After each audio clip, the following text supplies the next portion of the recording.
Lady, where's your love gone? I was looking but can't find it anywhere.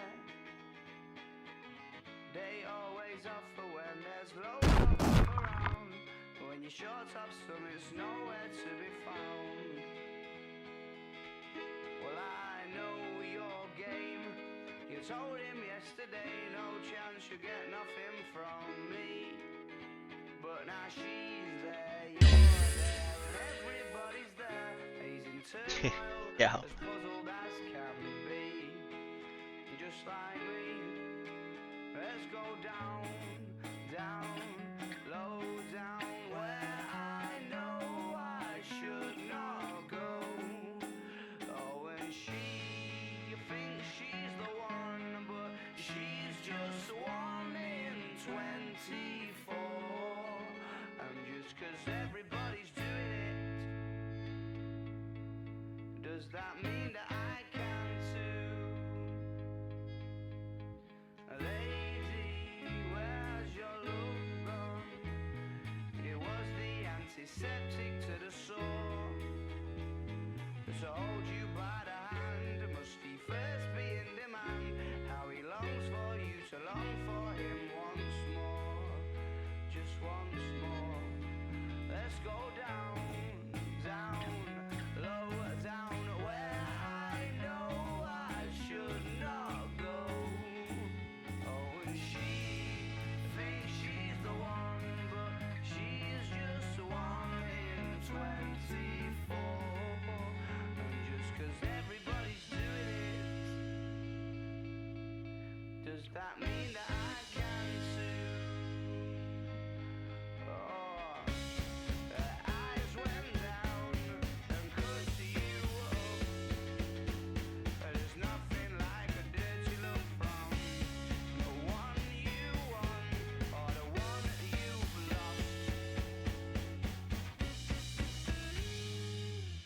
An ache in your soul is everybody's goal to get what they can't have. That's why you're after her, and that's why she's after him, but saying it won't change a thing. And no realizing it won't change a thing. Realizing it won't change a thing.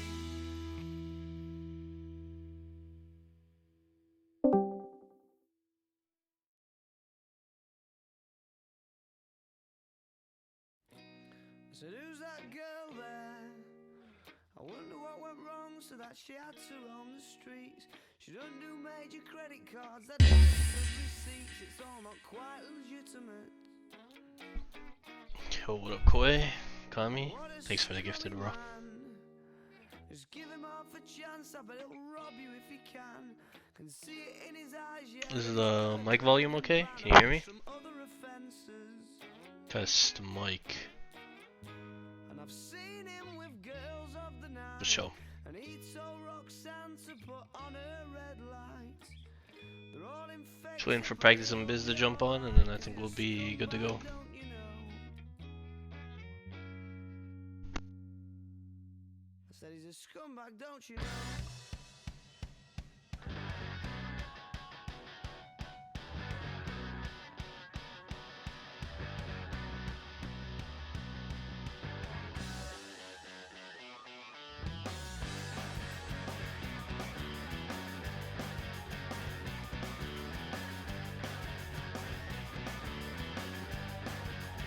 Although you're trying not to listen, avert your eyes and staring at the ground. She makes a subtle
Yo.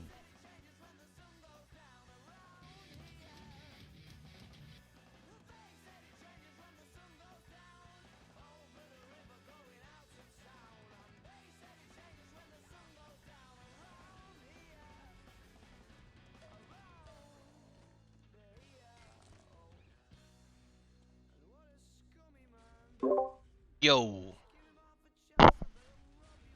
Yo.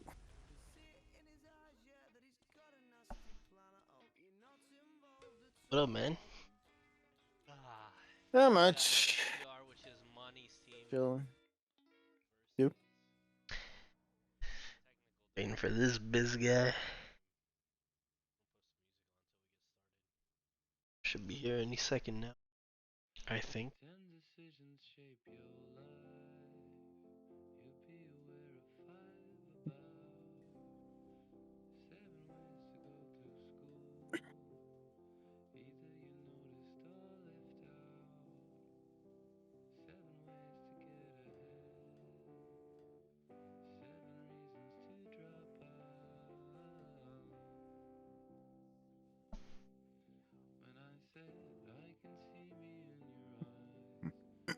I think this might be the only time we've done power rankings where I haven't like been completely surprised at like someone's rankings. Seems Really? like, yeah, I don't feel like there's like, I feel like it's pretty straightforward. Yeah, I agree with that. I guess I don't see all the other rankings. I sent them to you. I mean, in the previous years, I don't Oh, always see like what everyone individually put. yeah, yeah.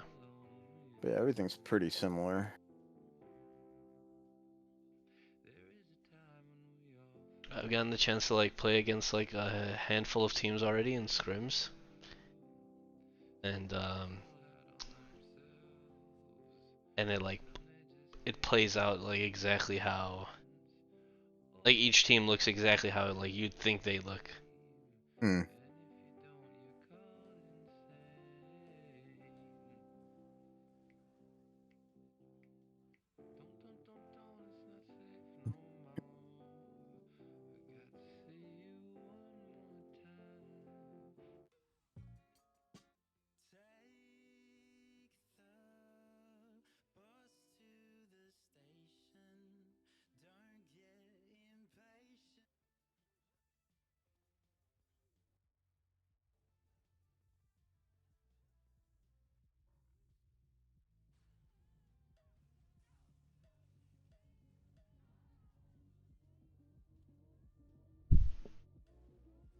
Who's your fourth again? You have Zan, I got Athlon. Zan, Athlon, and Seth. Ah, Seth. Man, that's gonna be an annoying team to face off against. We're in the same division, right? Yeah, we are.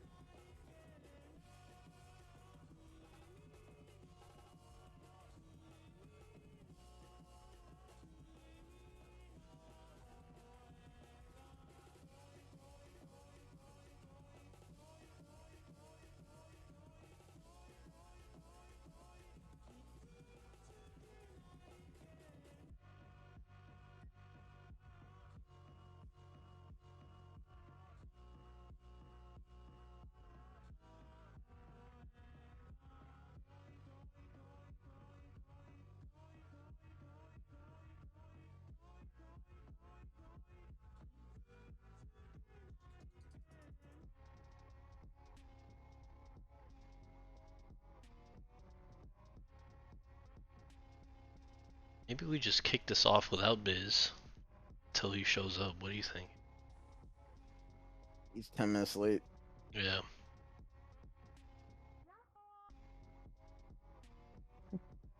Well, it gives us some time.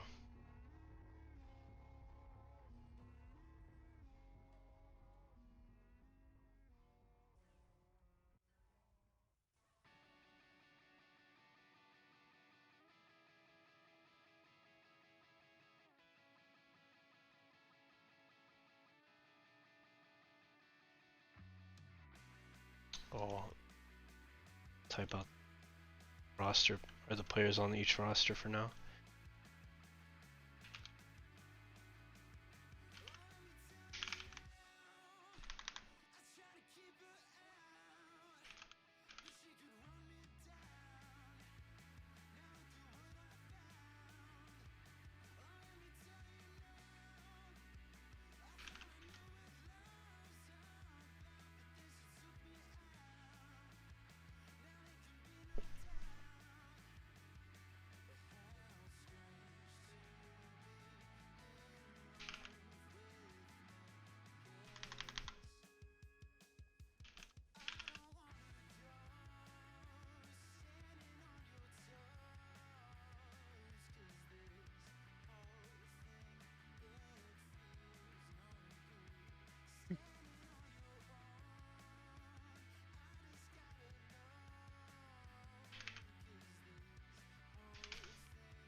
Who am I missing for Lass's team? It's Lass, Raffles, Sphinx, Sir.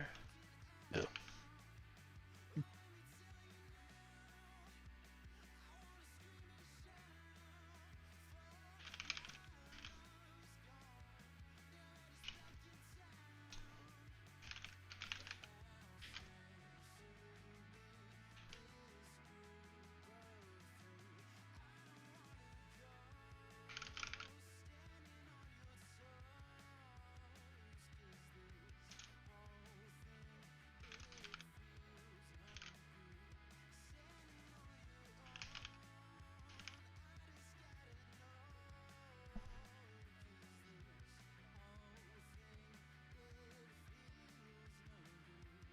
Alright, up message. Alright.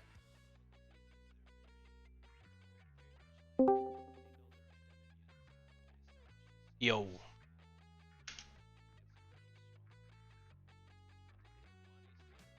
It's finally here, bro. Hey, I'm sorry, dude. You're good, bro. Bruh. We're just about to start right now. You guys have the updated rankings? Yeah, you sent it to me. For sure. Can you guys hear me okay? Yeah, you're good. Yep. Is Okay, just cool. checking with the stream real quick. Alright, can you guys hear practice and biz fine on stream? Do I need to turn any of them up or turn this music down?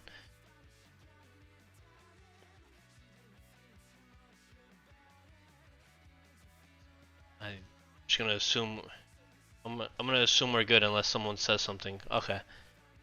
Who's suicide? That's Blue from Freon. Oh, okay. Alright. Shout out to Blue. Are you watching a match right now? Yeah, it's just I got some VODs up from Oh, my previous own seasons. YouTube. Gotcha. Just so the screen's on something while we talk. Gotcha. Yeah. Alright, well, I guess let's jump right into it. In season 15, we had, 48 players. We got 12 captains. It's another 4v4 season. Mani and Koya are kind of heading the ship when it comes to admin shit. Practice came up with the map list as well. Then also the cool part is it feels like a lot of different captains kind of stepped up to lighten the load for the admins this season, so it's always cool to see. Whether it's like salary shit or the draft. I know bbanks was helping out big time in the draft, so people stepped up like Biz to captain up and help other people out, so always dope to see that. I think this is, at least from what Monty said, this season has been the easiest on him workload wise, so and it makes him feel better about like the future of like our 4v4 TAM seasons, which is just dope to hear. That's definitely not happening. Alright, let's and it's like an interesting group of players. I feel like we got a lot of returning faces, some people who like skipped out on a couple seasons, and we have like completely new players who have never touched our 2K4 TAM seasons before. I think it makes for like what I think, in my opinion, and I'll let you guys kind of sound off on this after, is like the most balanced season, arguably the most balanced season we've had yet, competition-wise. It feels like almost every team has a pretty legitimate shot. More teams than usual, I think we can consider like contenders, quote unquote. And might be a testament of like just us doing this so much and getting a better idea of like how to rate everyone. But what do you guys think? You know what? Like I've been a part of. This is my third season, first season as a captain. Honestly, the teams look pretty good. Like there's definitely, it's not as top heavy as I remember some of the leagues previously being, where you just have like those three teams that are definitely going to be in the mix at the end there. I think there's probably a good 8 or 9 teams this season that could definitely take it, and I think even the other teams I haven't mentioned have a good shot. It's just, with for myself, I don't know a lot of the players. I know there's a lot of people who were crushing it when I was active, but maybe they've kind of fallen off a little bit. But I think it's a pretty well-rounded season, as shown by the salaries and just kind of how all the salaries matched up at the end of our draft. All teams are like within like 150 of each other, which I think is pretty good. Yeah, I'll say I think there's one team that all of us seem to kind of agree on who put in votes on the power rankings. But other than that, the one thing that stood out to me was there's a lot of contenders that part of this is due to the roster of who's playing, but there's a lot of contenders that don't have like, you know, a top 5 player on their team who kind of get defaulted as a contender, you know, like Later's team is always kind of almost default as a contender. When Iox is playing, whoever team has him, you know, it's always, you know, you got those power horses that kind of, it doesn't really matter who you're playing with. They're skilled enough and can pull a team together enough. But in this case, you have lots of teams that don't have that just have a lot of strong mid and like A tier players that look just as scary as anybody else, if not more. Yeah, I think that's a really good point. I don't think we've ever had a season where, like I think you said it, where we've so many teams contenders, and it's just like they're not. It feels like they're not incredibly weak on the bottom, and they're not. I wouldn't even say they're relatively weak on the top either. It's just like a really well balanced team. And it feels like there's a lot of like 400, 500 players this season that are totally capable of popping off. I was like looking at like our 400 to 600 list, which I think is the biggest list of players we have, like range-wise, and it seems like anyone on that list can outdo anyone on that list at any given round, and like almost like make their mark in a game.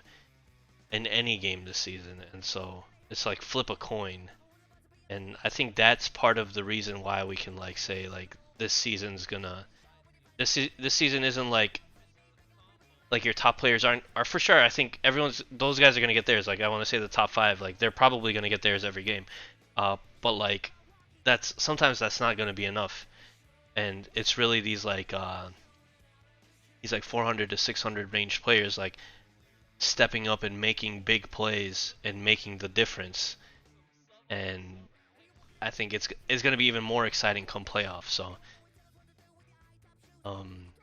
but I think maybe we just jump into it now. What do you guys think? You want to reveal Yeah, let's jump into it for sure. Team number 12 on our power rankings, and I will say collectively ranked 12. We had, just to give everybody some context, we had 4 people give their power rankings. We took the averages from all 4 people and made one power ranking, which we're going off of for this kind of power ranking reveal / podcast. And that being said, our number 12 team for the season is Husterz team. Husterz team is Husterz, Xavier, Ouch, and Sacred. And anybody want to give any thoughts on Husterz team? Yeah, so this is the one team that I was alluding to where everyone kind of said everyone kind of had the same opinion of. I have to say, so one thing, I had not gotten to play much with Xavier, and not recently. I know he's 750, so he seems like gonna be a solid player, but I'm not super familiar with him. But other than that, knowing Huster and Ouch and Sacred, this is the weirdest mix of like vibes I've seen in a team like ever. You know what I mean? Like skill completely aside, it's just so like it's like getting those 3 people to play together just seems so odd. Like so that's one of the reasons I was like, I don't know what's gonna happen with these guys. I feel that. Yeah, I'm kind of on the same wavelength there. Like Xavier, I haven't played with Xavier, and I know what Ouch and Husterz and even Sacred is capable of. I just don't collectively. I just don't see how that's gonna pan out. But like but these aren't bad players or anything like that. It's just collectively, I just don't see what they do. Like I'm not sure who's going to carry the bulk of the load. But I mean, having a team full of that midline player is not a bad thing. Oh no, they're all perfectly capable. They're all solid players. Like there's no slackers here, and yeah, anyone can pop off hard. It's just who's gonna IGL, and like if you played a lot with Ouch, he has a very specific way he likes to play and expects you to play. If you played with Huster, he's like the definition of YOLO and just kind of like POS without the minigun. Like it's all over the place. Like and part of like the whole thing, because like a lot of mine is recency bias because I haven't been around a ton. But when I was looking at a lot of these power rankings, I was thinking about what is their ceiling, what is their floor, and what is their middle. Like I just don't know what player on this team is going to carry that load because like yes, 400, 500, 600 players can pop off at any given moment, but at least one of those players has who is the guy that's expected to go out there and do the damage. I don't know enough about Xavier to know if that's the guy on this team. Yeah. The biggest thing for me with this team is like I just think it's like a really volatile team.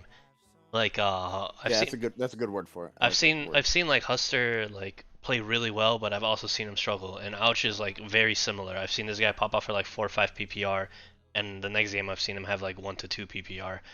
And not to say like PPR is king, but like I think it's an idea of like what to expect from them on a level of consistency. I just don't think they're the most consistent players. Xavier, I'm pretty excited to watch. I've had the chance to like play Freon with him a handful of times and like seen him in Tampugs. I think he's a really good player. I think seeing him in this environment, he might start off not as strong, but I think he's gonna kind of find his identity as the season moves on, and I'm expecting him to be the guy. First season? In 2K4 4v4 Tam, yeah, he did play the 3v3 BYOT with Quad and Vesku. Yeah, they were like undersalaried compared to other teams, but he held his own. He was playing really well. So, yeah, definitely like looking forward to seeing what his first season is gonna be like. And then I think if Sacred is your quote-unquote worst player, like your frag power is gonna be pretty solid up and down. So, but I agree with you guys 100%. I don't know what this team's identity is. I don't know how they're gonna mesh together. And it really seems like every other team in this league has that in a way, if you ask me.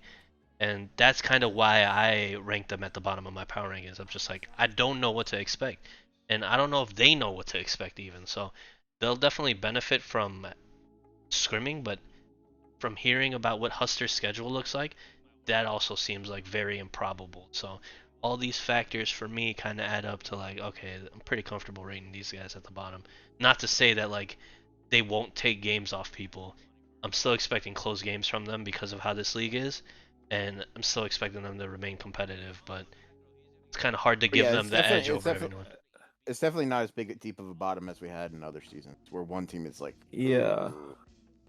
Because if you take any of these players and put them on a different team, these guys turn a lot of the other teams into contenders. Like there's a lot of people that you can put these 4 guys on in a lot of these like these mid-tier teams and turn them into top 3 teams immediately. It's just together. I don't know how that's gonna mesh. Yeah, I feel it's like you took all the leftovers and made like a weird gumbo. It's all great with other stuff, but how are they gonna go together?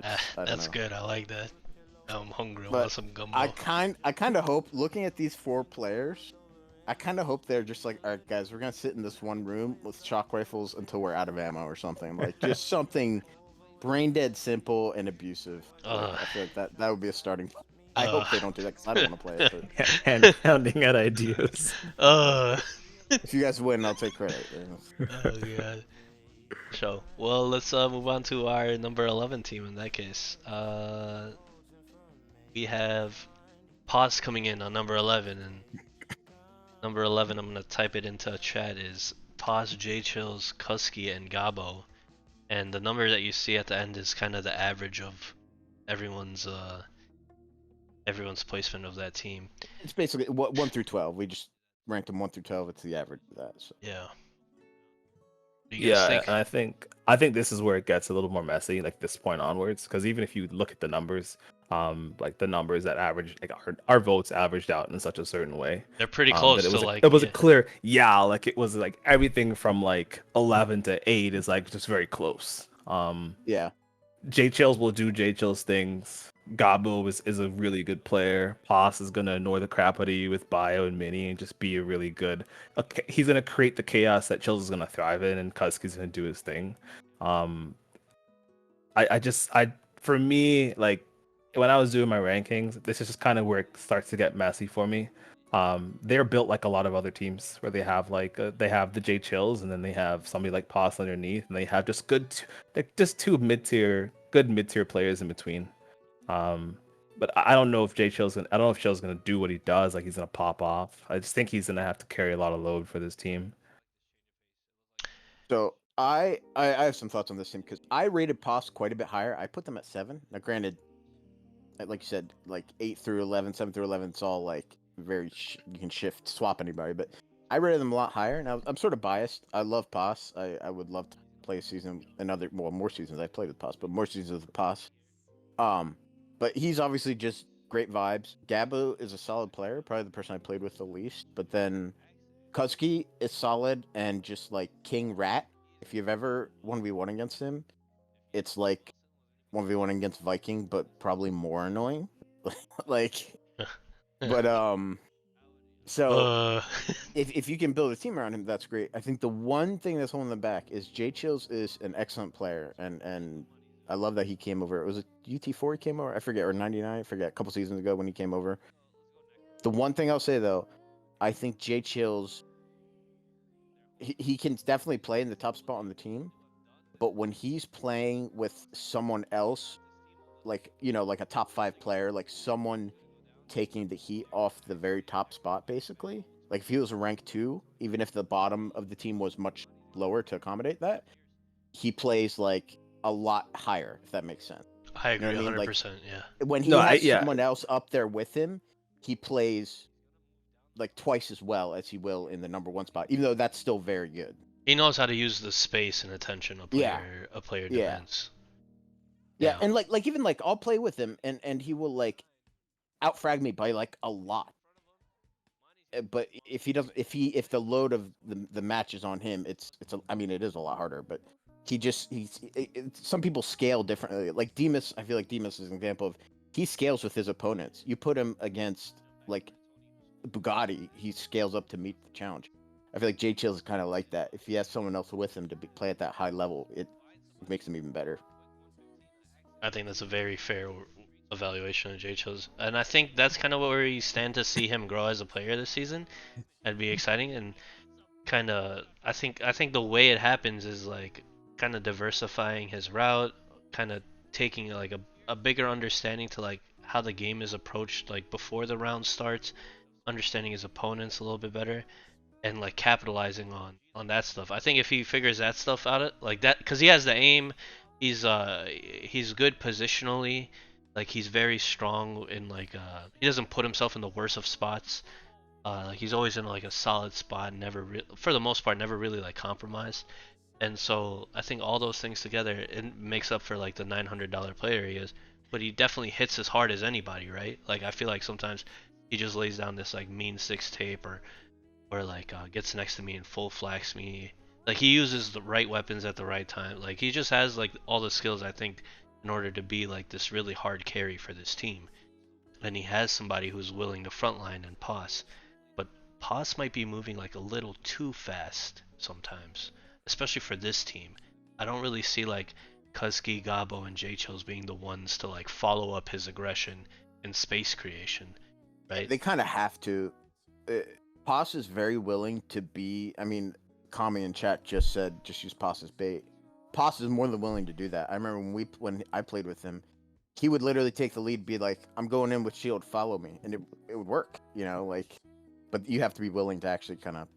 Yeah, but like Actually everybody knows follow. he's doing that now. exactly. That's it. In That's pugs, true. it works. In pugs, it's fine. It's totally okay. It works. But a lot of things slow down in the season. The 4 Yes, people you're that's true. fighting are communicating. All 4 of them, hopefully, anyways. So Paz's style might not work because like you can send Paz into the fray in a pug and he can disrupt 4 players easily, create an opening for everybody else. But when you have 4 people who are, it's Paz. It's not like there's a secret. It's not a secret what he's about to do, right? So I think that if Jay is just able to bring Paz in and just if he's gonna do that, if he's gonna hardcore W key, I think what'll be the difference for this team is how far is he W keying away from Chills and Kuski, right? Is he actually opening up opportunities for them, or is he just dying? Mm.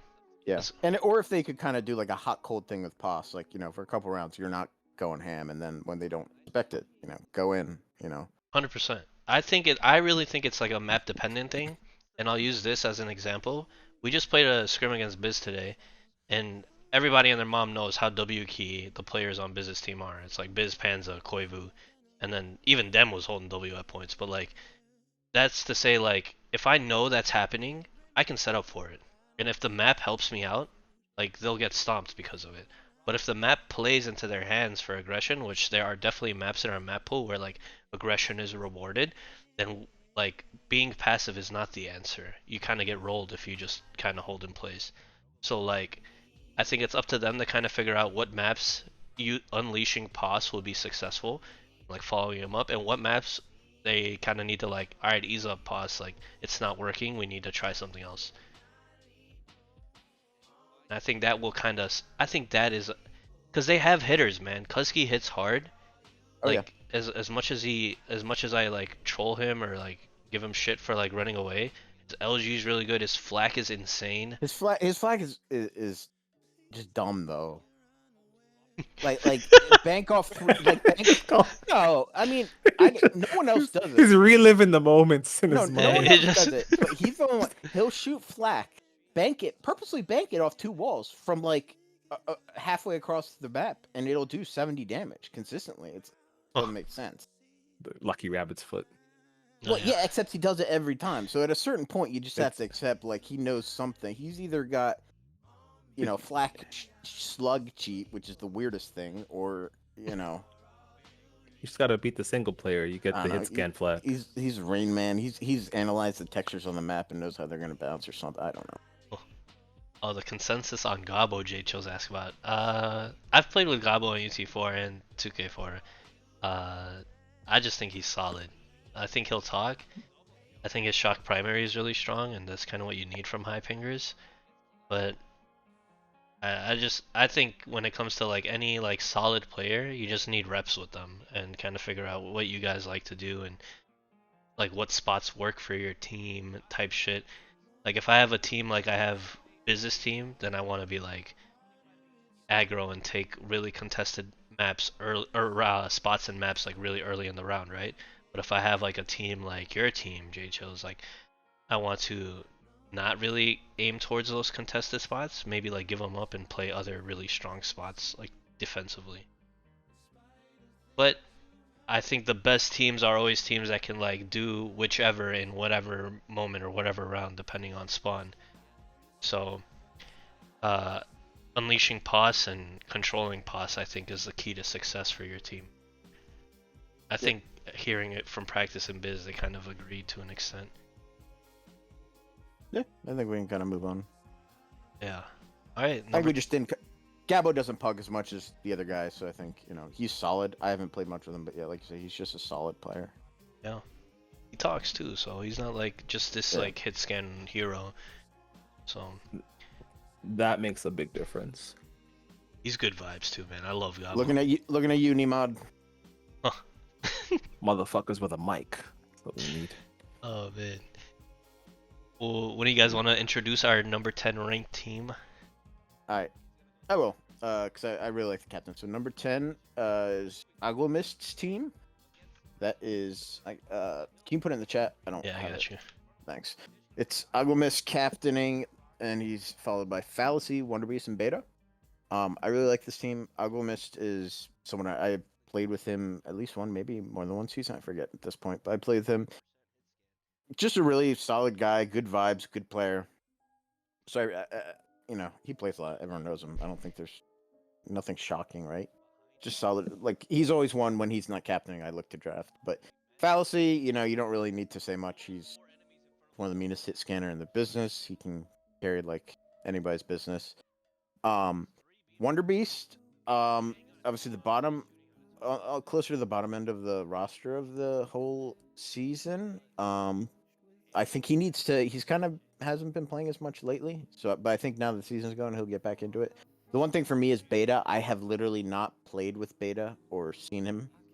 He's got a pretty solid salary, so he's a wild card to me. He could go crazy, and I wouldn't surprise me. Is he a 99er or UT4? UT4. He's also 12 or 13 years old. Gotcha. Zoomer reflexes. All right. Yes, he's in his prime. He's nuts, man. Prime. Well, I watch him in UT4 and even some maps in 2K4, and He has aim, man. He has pretty good movement. I just think he needs to find a way to put it all together. Gotcha. I mean, we've had some people like that have come over from other games, like 99 and UT4, that have that disgusting aim, and once they're able to get used to the game, can tear Yeah. people up. So, Movement. but yeah, I mean, these guys are rated low. I mean, they're down at 10, but Fallacy is one of those players. Any team that Fallacy's on, he can solo carry games, and he does a lot. Yeah. Yeah, for me, like I don't know beta. I just know Dynamist, Fallacy, and Wonder Beast. Fallacy, unfortunately, there's no Grendel keep this season. So he's not gonna get that buff. No But king of like the keep. yeah, like Fallacy keep. You know what? But if beta pops off, then the things could change for the team really quickly. And Dynamist 100%. he's 100% pushed my shit in before. So these are not Hey yo. like these are good players. I'm sorry, my bad. No, you're good, bro. Beta is the wild card here. Like if Beta plays to his salary or potentially more, because I assume that he's a significantly better UT4 player than than 2K4. So we'll have to kind of see what Beta does and if he kind of figures it out during the season. But my last season was Gabbo's first 2K4 season, and he's improved in the game as well. So wild card here is Beta. Like I already know what Fallacy, Beast, and Dynamist are capable of. Yeah. I mean, we had a scrim against these guys, and Fallacy was like keeping pace with me damage-wise for the most part. But like they kind of everything else was just like my team was outplaying his team, and I think like we're all singing the same song about Beta. It's like this team kind of hangs on how well Beta does this season, and I don't know. I think if he just gets reps in, I mean they're scrimming, man. I think Wonder Beast is gonna shake off his rust because of how active they are. I think Beta is gonna get better throughout the season. I think if they can weather a slow start, which they might potentially have, with how much Wonder Beast and Beta are struggling right now, um, I think this is going to be a really scary team towards the second half of the season. Because he's just that good. In UT4, it feels like he improved like crazy throughout the 2-3 seasons we've played. And in 2K4, I've already seen him have like 4 PPR, 5 PPR games. Uh, but he looks so uncomfortable playing in these scrims on these maps. Like he looks so out of place. Like I feel like I don't know if like the comms are too much or the IGLing is too much for him. I just think he needs to play and find his groove and find his flow, and don't worry too much about like anything else. And I think that'll come with time. If I was his like quote unquote coach, that's what I would be telling him. And maybe that's up to like Agua as well. Like kind of loosen up on the reins, like let the boy breathe if you aren't. You know what I'm saying? Yep. Yeah, I agree with that actually. He has the aim, the natural aim, all that stuff. He might just be missing some map sense because he didn't play a lot of these maps. These maps aren't in UT4. Then I think if I'm Agua, I probably let him free as well. Let him go do his own thing. I feel like we probably none of us probably know his game well enough to bring him into a team and work around him. So I think the best thing to do is to just let him do what he does. Yeah. Yeah, have the other I, two I, guys I play agree. around I agree with Fallacy. that. Yeah, exactly. And you do let Beta do his thing. Otherwise, it'll just make him acclimating himself to the UT 2K4 game harder. And you don't want to do that mid season. Yeah. Like even with my team this season, like it's two people I've played with, right? And Ben and Vapor. But like and they were kind of asking like as we were getting into scrims like to run some of the strats that we've run before on some maps. And I was just like, no, let's just like get a feel for the game again and like playing with each other. I don't think rushing into shit is like always is the best thing, especially for these seasons. They're so long, there's so much time, so many people get burnout. So kind of yeah. Yeah, that's why I force my team to scrim every day. Yeah. I mean, when you got somebody like Koi on your team, you probably need it, huh? Saying, all right, let's jump into the team number 9. And just to say, team number 9 is tied with team number 10. They came in with the same ranking, average wise. So Um, team number 9 is We bbanks team. What you think about bbanks team, Biz? bbanks, Freedom, Kami, and JD. I mean, similar to a lot of these teams, I don't know JD. I don't know what his experience is like with 2K4. So I think that's going to be a wild card for this team. Like I already know what bbanks, Freedom, and Kami are capable of. I feel like Kami was salary was a little low, but he probably hasn't been playing a lot because he's been playing Throne and Liberty with me anyway. So I Freedom is a really good player. Um, like a ton of growth in the time he's played 2K4, at least the time I've played with him. bbanks, I've played with bbanks, so I know the kind of player he can be. I also know that I know both sides of the bbanks coin, if you will. Tell me Um, about both sides of the well, bbanks one. well, I think that when things are going really well, B Banks will take that and he'll grow that into like a perfect flower. But once shit starts going south, I think that he has the potential to become um not like he definitely will succumb to the pressure if He things start tilts. going He south. tilts. I mean, Like he'll tilt and then I think we talked about this like maybe one time during our season. He tilts in front of his team, which I think as the captain specifically this season, he's got to kind of chill out a little bit. Because if your captain is tilting, it's not going to really help you want to pull back from this. Maybe you're down 3-0 early on or anything like that. Um, so that's my main concern with this team. I don't know Freedom enough, Kami or JD to know if they're gonna be able to take B Banks and like if you get what I mean, like get him to chill out. Um, that's my main concern with the team. JD new, I haven't seen him pug a whole lot. Kami's coming back a little rusty. He's been playing MMOs for a little bit. Freedom is Freedom, but I also haven't seen him play since I've been back. Um, and if things go south, B Banks is just gonna tilt. yeah. I was again the B Banks thing. Freedom and Kami are both very good vibes and very even keeled. So I think if B Banks is open to it, they can kind of keep him chill. Freedom, like you said, he's so good. It feels like he doesn't play between seasons, but then he comes back. I feel like Freedom's also one of those players that scales to his opponents. You know, if he's up against another player that's like, around low 800 salary, he plays at that level. But if you put him up against Monty or Fallacy or someone, he plays way closer to that level. He just kind of scales. So he's such a great pickup. Kami, I've been trying to play with him. I know he doesn't play every season, but I've been trying to play with him forever. So, but I just can't do it. But I really like Kami. But I want to talk about JD because he's another one of those wild cards like Beta.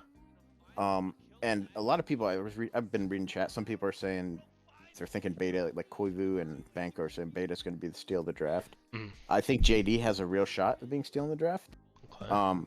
He's real new to pugging, but I played a couple of pugs with him, like some of his very first pugs, and he was like very quickly. It's like most people when they're like, "This is my first pug," they're still fixing their settings. You know what I mean? Like, what's my FOV? What's my mouse sensitivity? He was dropping like consistent 40% accuracy, right? And like dropping some games 3.7 plus PPR, like really solid player. Okay. But that was on the maps he knew that were in I think it's 99 or whatever, the maps that like are shared across the different UTs, and he dropped heavily on the maps that he didn't know.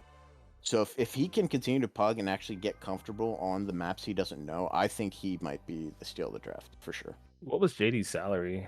I don't remember. I think 530. Yeah, 530. 530. Okay, cool. yeah. Like if he gets used to the map, I can easily see him playing like 750 level. No joke.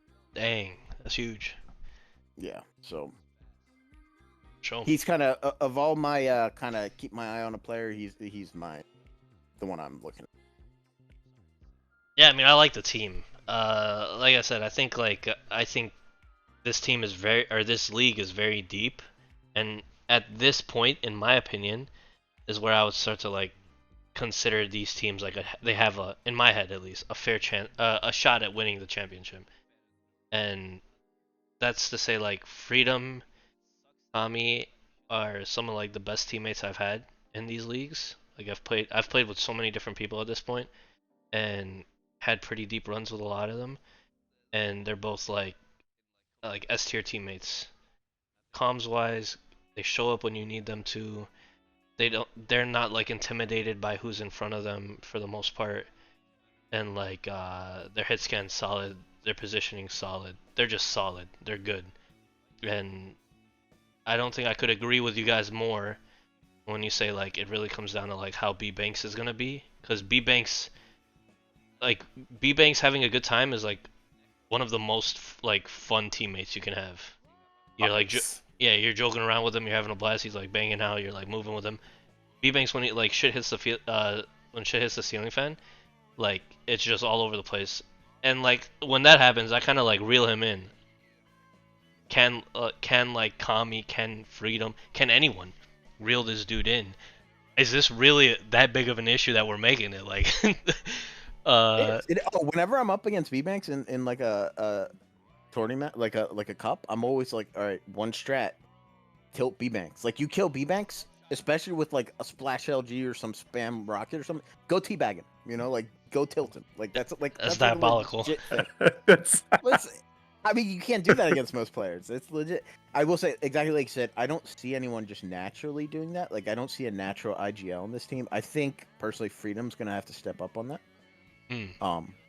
I think he's capable. To, though. Yeah, does he want to? He's capable, I think, but I don't know if he wants to or not. But I think that would help a lot. I think what I was thinking about in the draft, just looking at the player list, like anybody could IGL, but I think there's a lot of players in this draft and just in our community that once you make them, if you force them to IGL, you take them out of their game. Yeah. So Freedom has to IGL. Is he going to be the Freedom you need him to be? So I think it's up to bbanks or Kami to step up. That's a very good point. Yep. Yeah, I like that. I think bbanks can fill the role, and yeah. I think the biggest thing for me at this point with what we're talking about IGLing wise is, can they just find their groove on maps? They seem like they're going to be a pretty passive team for the most part, knowing Kami and Freedom are more on the passive side. And I think passivity is like really easy to play off of as like a team. Like you just know your teammates are going to be around you when you're holding spawn or holding a strong spot. And yeah, I just think they hit hard enough. And sure. I know you're kind of in on this JD stock. The few pugs I've played with him have not turned out that way, so I'm kind of like low on it. But if you're saying like if he's playing at that level, this is going to be a good team. There's no way. There's no two ways around it. Crazy swing on maps. Crazy swing on maps. Like the biggest swing on maps you'll see. So. Yeah. Sure. Well, that's our number 9 team. Our number 8 team is coming in. It's gonna be ReadySetKO, aka Tony. He drafts Brim, Night Terror, and Rummy. And I mean, this is just a dope team. Like up and down, they have good vibes, they have good comms, they're not one-dimensional players, and they kind of have a little bit of everything, and their hit scan is just solid up and down. So I think they check a lot of boxes that a lot of like captains or teams like look to check off when they're drafting a team. And so, but my question is like, I don't know if you guys agree with that. I would assume you guys kind of generally agree with that kind of evaluation of the team. With that being said, why do you guys think they're rated as low as they are? I'd say it might be they are so middle heavy, which isn't necessarily a bad thing.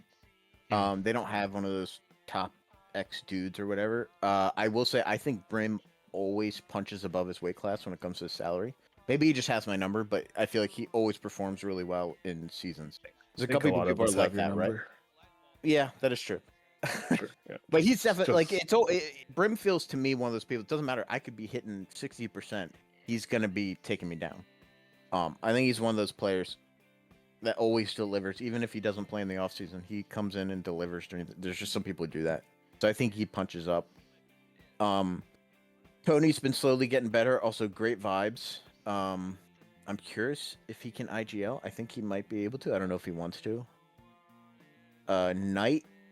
I played a couple pugs with Knight, and he was popping off.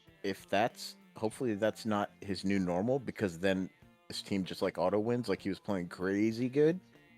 But you know, a solid Question pickup, is, definitely the bottom end of the team. But yep, My question is Rummy.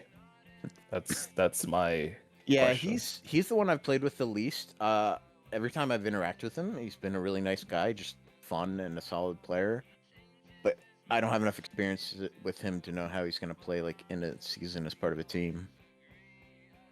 Because I mean, I think how this team is drafted, Rummy is number 2 to Brim's 1, right? That's kind of how this Yeah. works based on how it's drafted.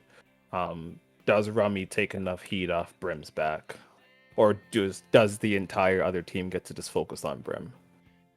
Yeah, That's that's my a fair question. point. That's a good point. So I don't know if Rummy's going to play to his salary because he was like 750, something like that. Something, I think. 730, yeah. Yes, my question is Rummy gonna be that number 2? Yeah. Because if he's that number 2 and Night Terror is doing what you've said he's been doing recently, then this team definitely changes things. Like when we're looking back at this mid-season, how much of this was wrong, how much of this was right? So pretty much all the teams that I put where I put them, at least in these bottom 5, was because they all have one player that's kind of a toss-up. Like we don't know what that person's Yeah. going to be like. Yeah. I've played with Rummy a decent amount in a lot of different games. And the two things I'll say about Rummy and Brim that stand out to me, that I said I think about Kami and Freedom, is like they're fearless. They don't give a shit who's in front of them. Like sometimes like you'll stand in front of somebody and you'll notice their movement changes, or like they're like you can sense that they like don't want to take the fight, you know, they want to like disengage or like turn the corner, like reset, whatever. These guys don't care. It doesn't matter what their health count is. It doesn't matter who's in front of them. They'll hold their ground, and they'll land shots. I think, and so like the thing I think we need to see about Rummy is like, can he change? And what I mean by that is like, that's like all he does is like ego challenge people, and sometimes it's like a really good thing, right? You don't want to let people have their way with like movement or like taking up space. Sometimes you need to challenge it, but other times you need to like respect the space that people have and like move on and go to another part of the map. So like I don't really see that happen often with Rummy. Can Rummy figure that out and kind of like grow in that aspect? And I think if he does, he'll only stand to like benefit from like just game flow and not being hit as hard, not being punished for like bad decisions. But like I don't know if he's gonna do that. Yeah, I suffer from that too. Like I think I take every fight I see. It doesn't matter who it is. And that's something that definitely can make or break my team's experience. So if you're saying if that's your take on Rami, then that's a pretty high take, I'd say, coming from you. So this team could definitely change things as when we're mid-season. If Rami does, kind of maybe take some of this advice that you're giving him, and mix things up a little bit. Because I think even players like that who change often get above everybody else because these are one-dimensional players, and when they change things, it's hard to adjust to that. Oh yeah, 100%. There's so many players that would benefit from like, and this is just like the part of like growing on like the macro level. Is like, is this a good fight to take? Or like, if I don't take this fight, will my team be punished for like the spot this person's about to be in? Like understanding that is like part of the game, and like growth as players. And that doesn't mean like you'll always win the fight. Like if you challenge me up top on Cheops, it's different than like you just letting me have up top on Cheops and shooting your whole team from above and like getting a bunch of chunk damage in, right? And so like, but it's not the same as like, okay, you saw me like fucking flak on campgrounds and you decided to all in me like around the corner while I'm like protecting myself. You can you can disengage from that fight and go be useful somewhere else, and I won't like punish your team as much, right? Like that's the concept. Like not a lot of players at like the 800, 700, 900 level understand that. They just want a W at everybody they see. Big. Yeah. But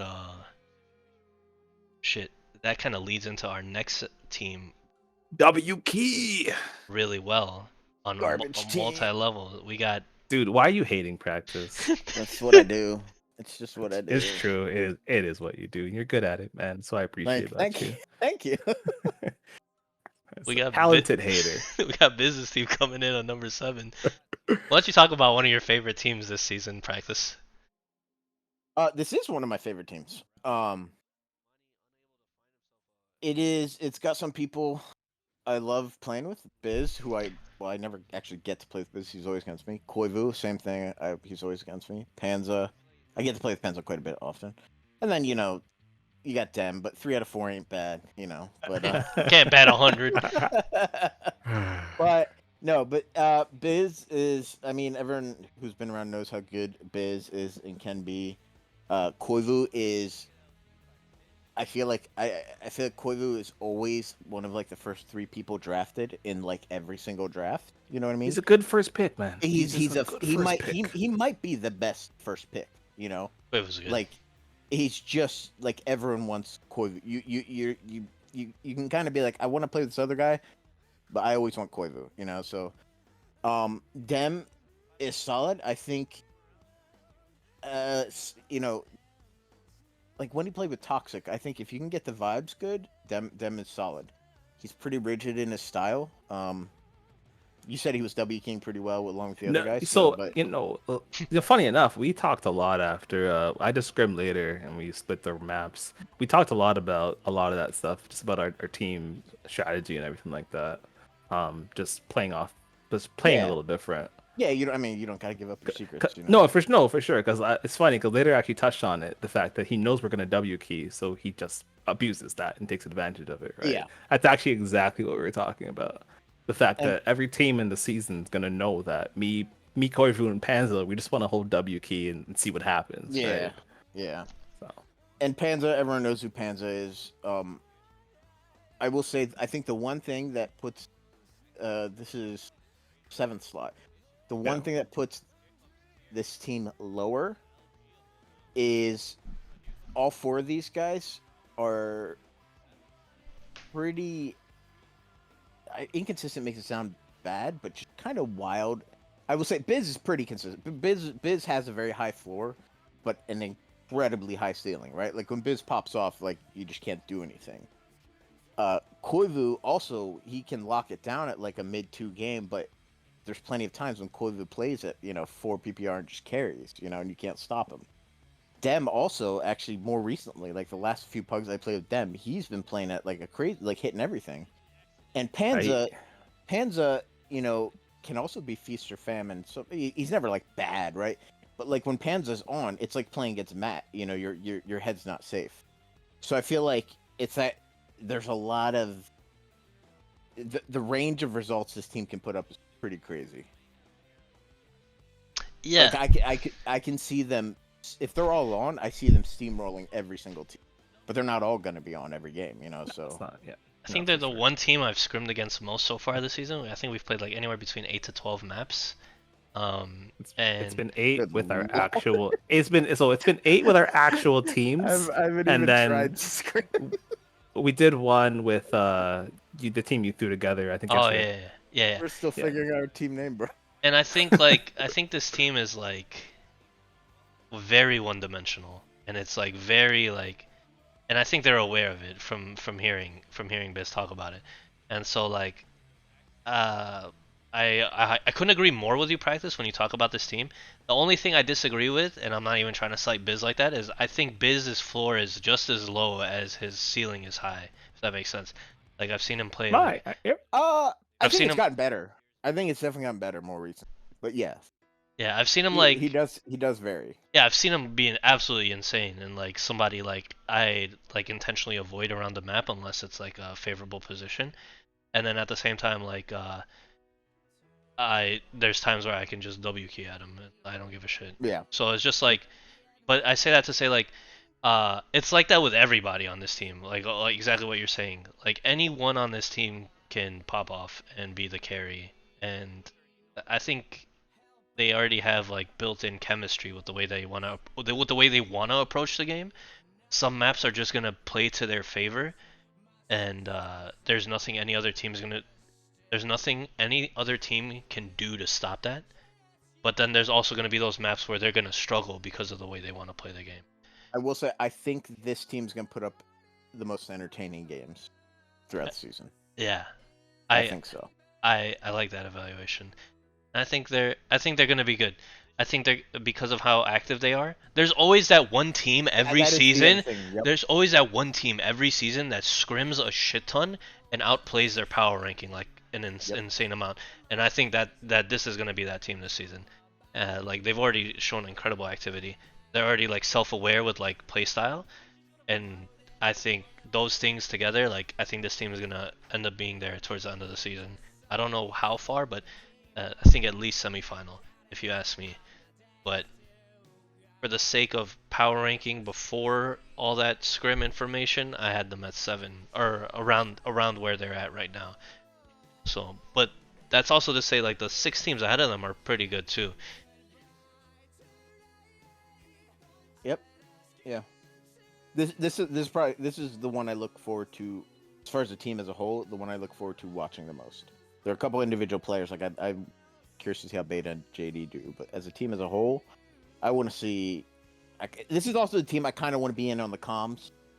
You know, you got like Dem and Panza, like that's, you know what I mean? Like, it's gonna be some good times.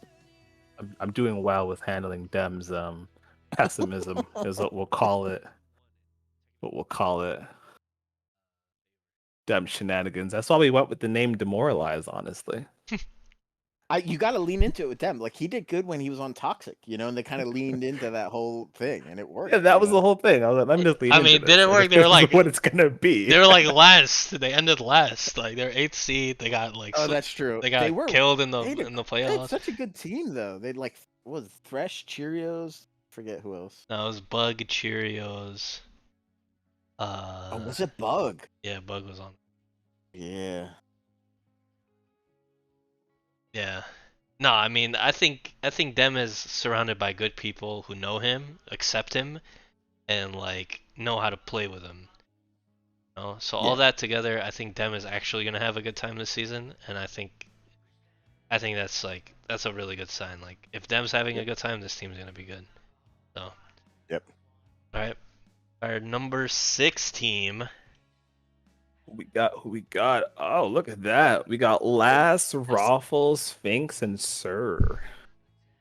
Coming in at number 6. A lot of question marks. Coming about in this at team. 3rd place. Oh, whoops. I hit my fucking ending stream. Wait, no. That's just my fucking pod. Go ahead, Biz. Oh, yeah.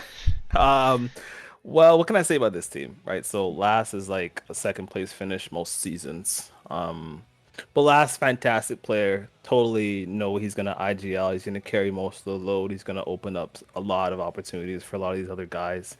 Raffle, I've played with him in the previous season. Very strong. Has some really clutch maps where he does carry a lot of that load.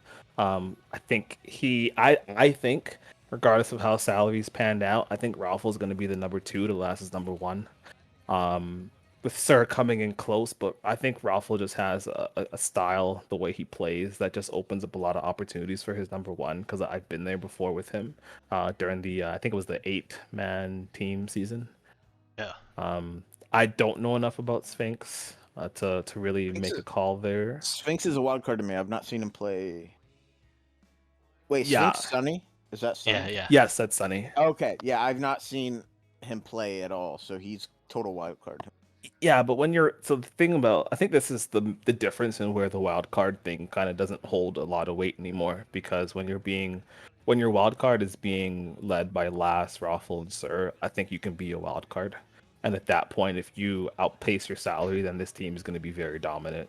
If you don't meet your salary, then this team's still going to be very good, which is why we all pretty much had them in our top 6, like all of us. Well, some even higher than that.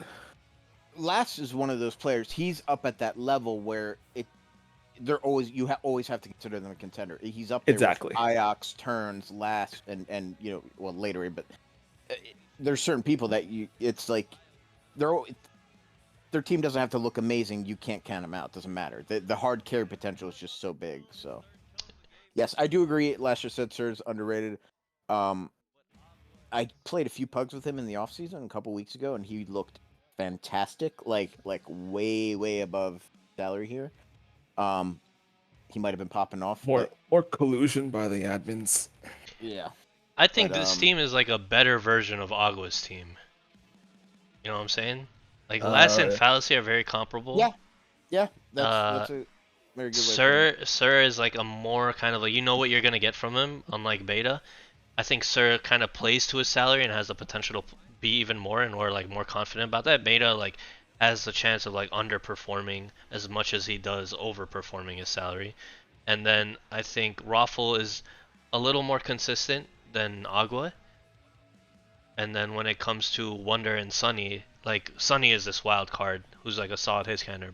Wonder looks like I think Wonder could be underrated. He just needs to get active again. Like towards the end of his season with Monty, Wonder was like this. Everyone was on Wonder stock. Like this guy's so underrated. He's improved so much this season. He got a new monitor, etc., etc. Like say he was a beast. Is that what you're saying? You could say he was a beast. Yeah, we could say he was a beast. But yeah, no. And so like that being said, I think we all know Lass at this point. He's just there at the end of seasons. I don't think he's won a 2K4 season yet, but he's proven to be there at the end of 2K4 seasons. And so said he's happy as long as he gets a ring before I do. That's what he said. Yeah, I don't know. I think that's, to me, that's the most interesting thing to follow now in UFC TAM is who's gonna get a ring first between practice and the last. Oh, so I don't know. Maybe Raffle is just kind of like I don't know if you know about the great filter theory or something. Maybe he's just the great filter. He has knocked my team out of playoffs twice as a sub. Is he your crypto name, bro? As a sub, he has knocked me out of playoffs while popping off. Like very much like 3. I think you need to deny that sub.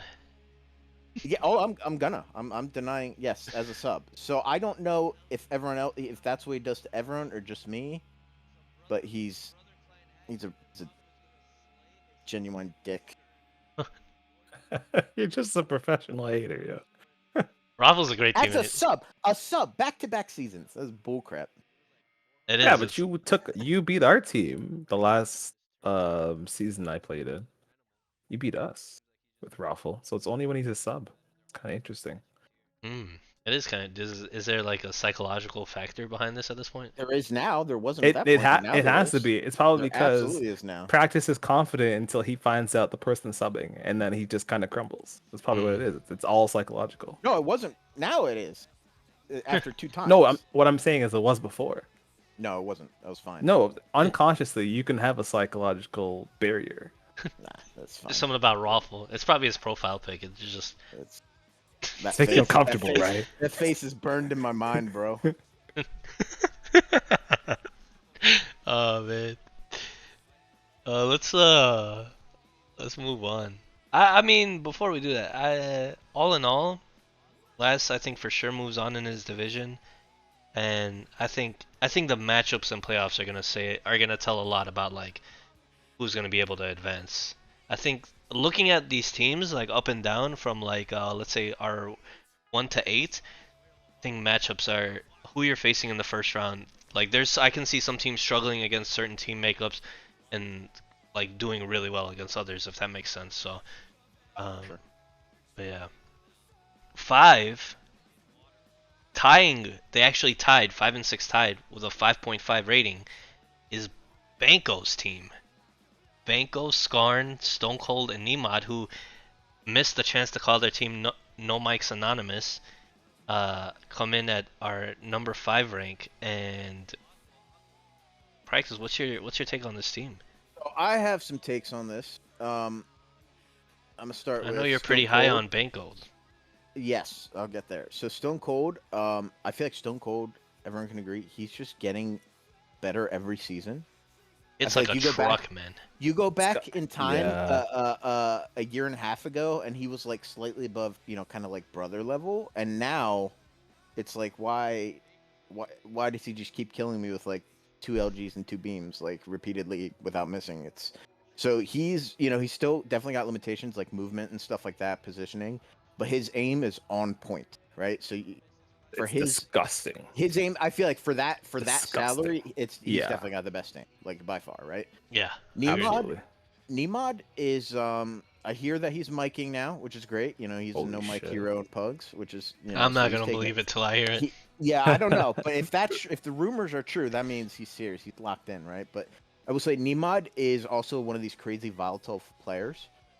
He's very feast or famine. Like he can just pop off and just destroy you repeatedly, or he can really struggle to get anything going. So I think he's been like that for a while. So you kind of just have to take the average, right? But also, in my opinion, one of like the top 3, top 4 primary flex in the community. He's got amazing primary flex. Yeah. Which there's not many people who do, right? There's only that's a short list. Skarn, I'm gonna skip Banko and go to Skarn. Skarn is solid. An absolute one of my most hated players to go against, just because he's a high pinger and a good high pinger, right? So it just can feel real oppressive when his aim is on. You know, you're getting shot what looks like behind the wall, just absolutely tilting, but a really good player. To the floor. Cons is his internet. You know, he has 2 ISPs and they're both terrible. So hopefully it works well for him. But I wouldn't talk about Banko. Banko came in at a 750 salary. I've been hot on Banko for a while now. Maybe I guess I've only won playoff game, so I guess I am wrong. But so Banko, you actually suck. But he he was he's at 750. He was even lower, like 710, 720. I like hard advocated. I was like, bump this guy higher, like close to 800. I'd 750. I had to be happy with something, right? But I feel like he's undervalued. Every time I play with him, in a pug, he's shooting like 50-60%. Like his hit scan is just really. I know he's a 99 IGer, so you'd expect it, but his hit scan is just massively good. If he can get consistent, it would be ridiculous. He still struggles with some consistency, but he's definitely getting better every season for sure too. But I think he has underrated scary aim. I think people don't realize what his aim is capable of. Like it's not when I see him shoot 60% on a map, it's not like what the heck, it's just like ugh, again, It's that monitor. Yeah, it's not monitor, which would probably make him not use that. So Dude, that thing is beastly. I like this team a Like- lot, man. Yeah, Yep. me too. Like yeah.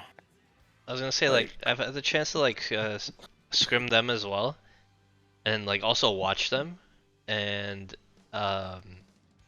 also like they talked about their team a little bit, and from all that information I gathered is like, when Banko or Skarn die, they take over one of their teammates' screens and they calm in their place, which is like important. And then the other thing is like, if Stone Cold develops some level of communication to relay to Banko and Skarn while they're alive, they're only gonna be better. And he like gets used to it. Like Yep, that'd be massive. talking and playing isn't like, even at times when I'm in It's a a fight, skill. I can't. Yeah, even at times when I'm in a fight, I can't talk. I gotta focus on my fight. But there's some But- people it just comes like really Yeah, natural to. Iox. Yeah, Iox, Poofy, we It's- talk about them every Yeah. season. They're just so good at it, and that's part of like what makes them as high valued players as they are. And so, but comms aside, they seem like they can play any play style. They'll probably be leaning towards like a passive one because of Stone Cold. Yep, that's the only Um, limiting, Yeah, but they also are like, Banko and Skarn are like fairly dynamic in the sense where like they can still make plays around the map while letting Stone Cold be a turret, because like Stone Cold might not kill anyone, but more in most cases I think he's gonna be dishing out damage no matter what. And so I think if they kind of find their groove, they're scary, man. Banko can be For sure. really hot. Skarn can be like incredibly hot. Nemod is definitely volatile, but he's always for the most part in like contested areas. So all those things together, and they're scrimming. Like I just think they're gonna get better as the season goes on. I think Stone Cold is going to be the massive difference for this team because Stone Cold is a scrimmage menace right now. That guy is popping off. Like I think they were probably one of our first scrims during the season, and like it's hard to adjust your strategy when Stone Cold is popping off with a 4 PPR the first few rounds. Like it's hard to adjust your strategy. I saw that. Yeah, it's just like it's not something I planned for. Like I know Stone Cold's game. I know what he wants to do. I just think that Banko and Skarn do such a good job of W keying and giving Stone Cold his angles. Like we played on Andok, and obviously Shock is an amazing angle for the entire map, but Banko and Scar did such a good job of just allowing Stone Cold to just tag us from Shock. Like I think this team does a really good job of just letting Stone Cold be Stone Cold and letting him sit and spawn. Because like there was times when I tried to, I would waste either you get tagged by Stone Cold for the entire round, or I push Stone Cold and now Banko and Skarn are W keying on my whole team. Yeah. There's just no right options with this team. And even when you push into Stone Cold, you're not going to come out clean. Yeah, it's not like you're. Yeah, thing. You're not. You can't 100-0 him. He's not that kind of player. Most people who are at like that salary, like sub 500 salary, the people who are like 880 plus, right? Most of those people can kind of, if you catch them out 1-on-1, you can get out with no damage or like an LG. Well, Stone Cold, you're gonna lose at least half your health. You know, it's like you're not getting out clean. So it's like, is it worth you taking that fight? You know. No, 100%. Yeah, so Stone Cold's on a tear right now. I personally think Stone Cold needs to learn to IGL, because then every call he makes, you know, if someone questions him, he can just say, "Cause Stone Cold said so." Yeah. When you started that, I was like, "What?" Like, I was like, "What are you saying?" It turned out pretty good. The only call out that Stone Cold's ever gonna be making is how many LGs he's tagged somebody with. Oh man, no, yeah, no, honestly, solid team. Like if you guys, whoever's listening to this, if you've not had a chance to scrim this team, and you're going into this matchup cold, good luck. Oh yeah, they hit hard too, and man, I mean they're just a good team up and down, and I think they have a shot at beating anybody. They have a shot at the championship. It's gonna be fun to watch this team. I think if I had to pick two teams like to watch, I would pick Biz's team and I would pick Banko's team. And like I think I mean personally, I try to cast as many matches as possible. But when I see those names up on the list, I might want to extra cast their match, if you know what I'm saying. So you didn't hear that. Okay. Well, next we got Biz. You want to talk about our number 4 team? Well. We have most underrated team. In our 4th spot, we have Hater, Athlum, Zan, and Seth. Now, what can I say about Hater? I do want to point out we won the draft. We had the highest set budget value. So practice, he's won back-to-back champions on 1 drafts.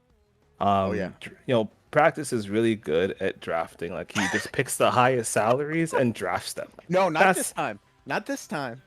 You were the high. You won the draft. Oh yeah, but the last seasons I was always super top. Yeah, he always go like low as possible, and then he'd go as high as possible. Yeah, this time I went for I think this time practice has probably drafted the most balanced team I think I've ever seen him draft, and there's only probably like 4 or 5 seasons I remember what teams practice drafted.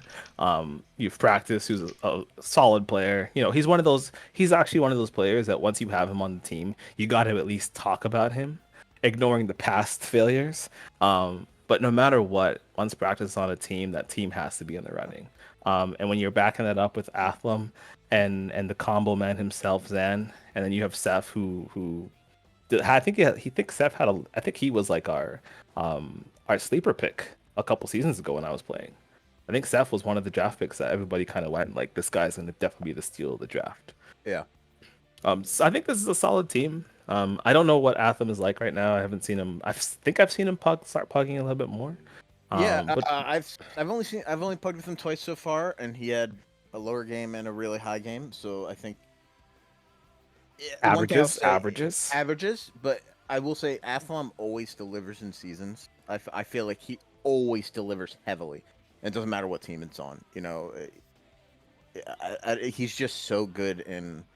When it comes to pugs, he's pretty trolly, and it causes some communication issues and can ruffle some feathers. But he always delivers during the season, even if he's taking pugs, more joking around and camping statues for the memes. In seasons, he just always delivers. Yeah, he's good. He's a good player. He hits hard. Yeah. And like positionally like sound. I know we meme about him being like very passive player, but he's not. He's not as passive as a lot of people No, make him out to he be. literally does it for the meme. Like, Yeah. I have two things to say about practice. One's a joke and one's serious. You guys can figure out which one is which. First one is, I think you can grab any 3 players and put them with practice, and he'll find a way to be successful. Because I think his playstyle is one that is just it's efficient.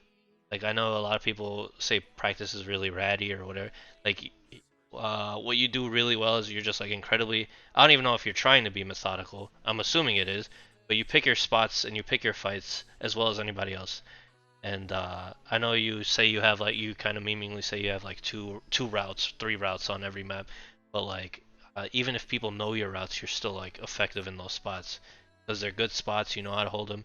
You know how to like whether it's head glitching or like a really like opportunistic like spot to like jump around a corner with Trirox, whatever it is. Like you play it well. You play around pillars well. You play around cover well. And I think you can grab any 3 players, whether aggressive, passive, whatever, and you can still play that play style. And so that's kind of what leads to, I think, your like individual performance success, and also your like teams usually do pretty well in the regular season. So Athlom or Panza or Athlom or Koivu, it doesn't matter. Like the players will mesh with your play style. So that I say that to say like I think your team is solid up and down.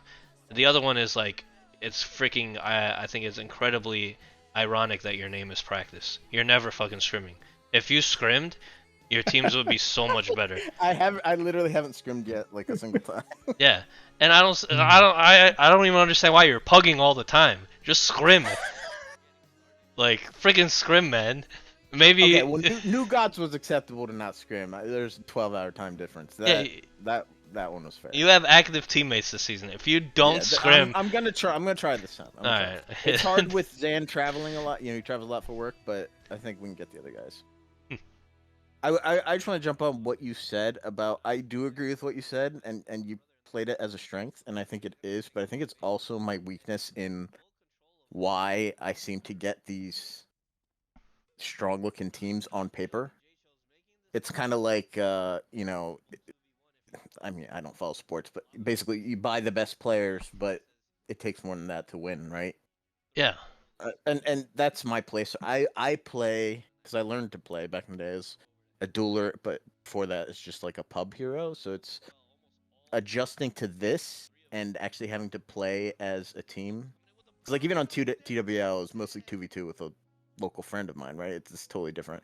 Trying to actually play, like knowing at times, even if I'm the highest salaried player on my team, there are times when it is better for me to die. It will increase the odds of our team winning this round. That has been a very hard adjustment for me to make, and I still struggle with that. I feel that. So, and Monty can confirm.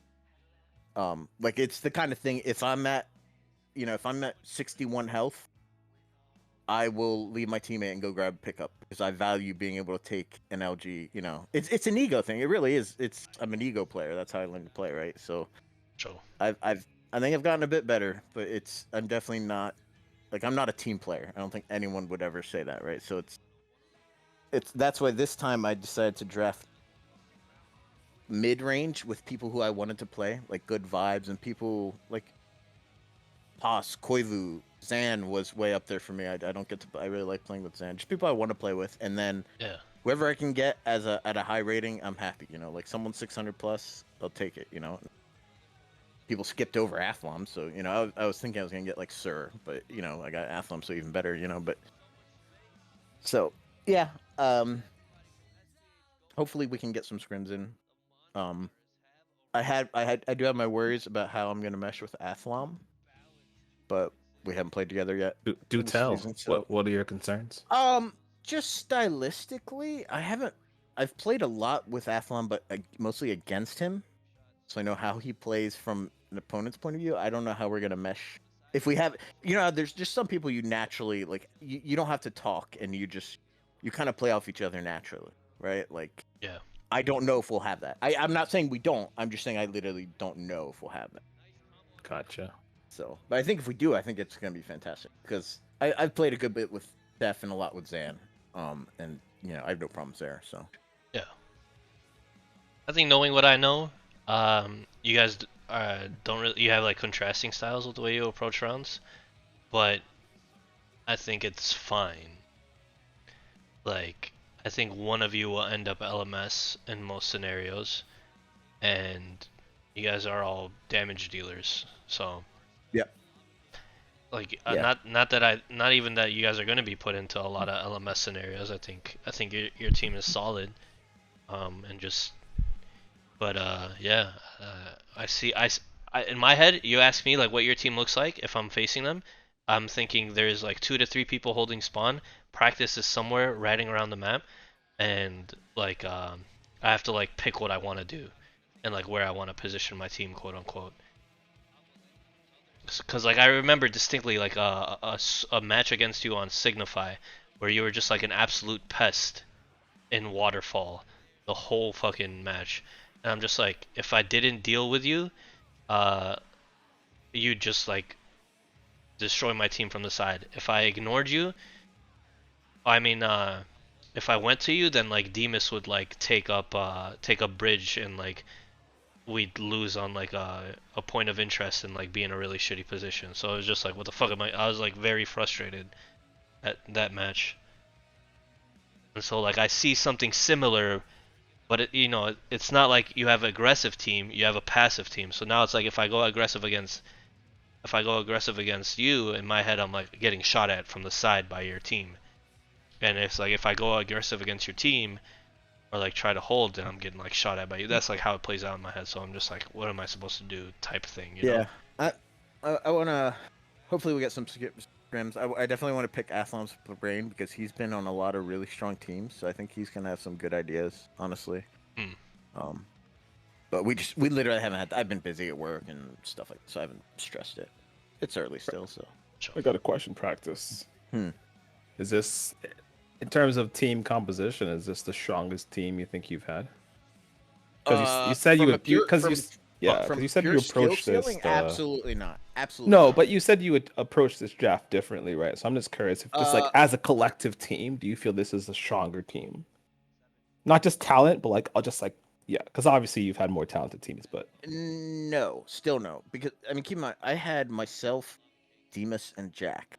I remember another team. I had myself, Wasty, and Smolik. Right? Yeah, and the rest of your team wasn't bad either. They were like really good. No, right? New like guys, yeah. I mean, I had Banko, and now that was his first season, so he was still getting used to things. But it's like I had a solid team, but it's like, and there was no like beef or negativity or something.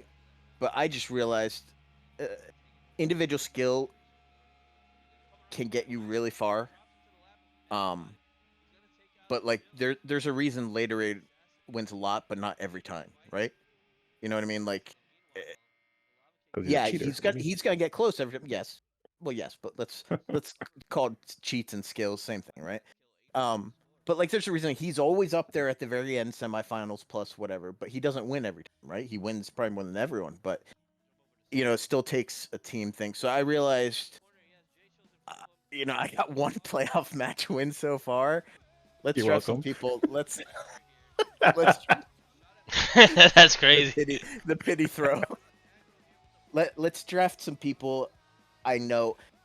Let me say, there's no one in the community I dislike playing with. It's not that, but you have your favorite, and there's some people like, like everyone loves playing with Koivu, right? Not everyone loves playing with necessarily. So I decided I want Say the name. I'm not gonna say anything. Why'd you pause? Let's go with Nah, but yeah, I got you.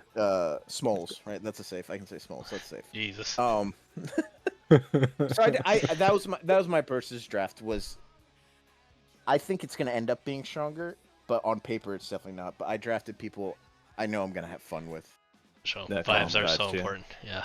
Yeah, it is. And I think even once you get enough top players on a team, unless you have someone really, I feel like you'd almost have to work even harder because the top kind of players, like the people who are like small, like Wasty, Jack, Demas, they're the people who are you look at them to solo carry games. So if you put 3 of them on a team, they're all trying to solo carry. There's no coordination. I think you'd really, like they're not necessarily looking at me for how to dictate the pace of the map, just like I'm not looking at them how to dictate the pace on the map. Whereas someone who's a tier below you is probably kind of trying to play off the players above them. Nah, for sure, you're right. And we didn't coordinate like, okay, you make this call and we all go no matter what. Like we didn't do that, and I think that was probably the mistake, right? Well, I mean, granted, Smolik didn't speak English, so it was hard there, but for sure. Thanks for the insight. Yeah, I think on paper, no, but I think the results will be better. Gotcha. Nah, vibes are really important for a team. There's 12 teams, only one team can win, and this is a game, so at the very least, you should be having a good time. Yeah, I also feel more confident playing at the one spot than I used to. I think you're on a team that gives you the clear number 1 spot, and that'll make the game easier. I think that was the main problem with that team you had with Demas and Jack, where like you're all number 1 draft picks, and you all want number 1 draft pick things. Like you can't all carry the load, and someone's got to support. Yeah, someone has to be. If 3 people are 1B, trying 1C. to bait each other, if 3 people are trying to bait each other, you're all gonna die. Like yeah, exactly right. You're all. But no, let's move on. Yep. In our number 3 spot, we got Humpty's squad. It's Humpty, Blackout, Bundy, and Ron. Later, what are your thoughts? I like this team. I don't know how I feel about how they're gonna mesh with Ron. I think that's yet to be seen. I think they're gonna start off slow. Blackout's been on vacay, Bundy's on vacay. They're both coming back Sunday. They're going up against my team week 1. But all those things aside, for the rest of the season, I like their chances. Humpty's just he's a good fragger. He's a good all-rounder. I think, every season like develop. Every 99er, correct me if I'm wrong. Every 99er has progressed every season so far, and they've just been on like a very consistent curve, getting better. And they didn't start like super low either. Yeah, like they started at like a 600 at like lowest they started, right. And we've seen them. I think at now Skarn has been like 900 at one point. U-Shots high 800s. Blackout is getting up there. Humpty is in the 800s now, and it's just like Jesus Christ, man. And it's not changing this season. I think Humpty and Blackout are gonna play even better this season than they did last season. I played against Blackout in the 3v3 BYOT invite, and at times he was the hardest person to deal with on that team. It was like him, Sassin, and J-Chills, and Blackout would be the one giving me the most problems a lot of the times. And I think that speaks to like how he is as a player. He just hits hard, he moves confidently, and like he doesn't give a shit about his all these 99ers, man. They don't give a shit of how much HP they have. They're all just these egoists that want to fight you to the death, and it pisses me off. It's the fucking worst. Get away from me. But yeah. Why aren't you running away? You're supposed to be scared. Like I just comboed you for 170. Run away. Like no, they just like double back and like start wiggling in place with shock primary. I'm like, get away from me. But yeah, nah, he's good, man. And I think the question marks aren't Blackout or Humpty. I think we all have an idea of how well they're gonna play. For me, it's Bundy. I think Bundy is a question mark for me every season that I've seen him play, because I just don't know how invested he's gonna be. I don't know I don't know how well he's gonna play, but it's not that big of a question mark, and that's why I ranked him high. So like he's always kind of been a solid performer in our season play, and I think LAN kind of made it clear for me how good Bundy can be with very little play.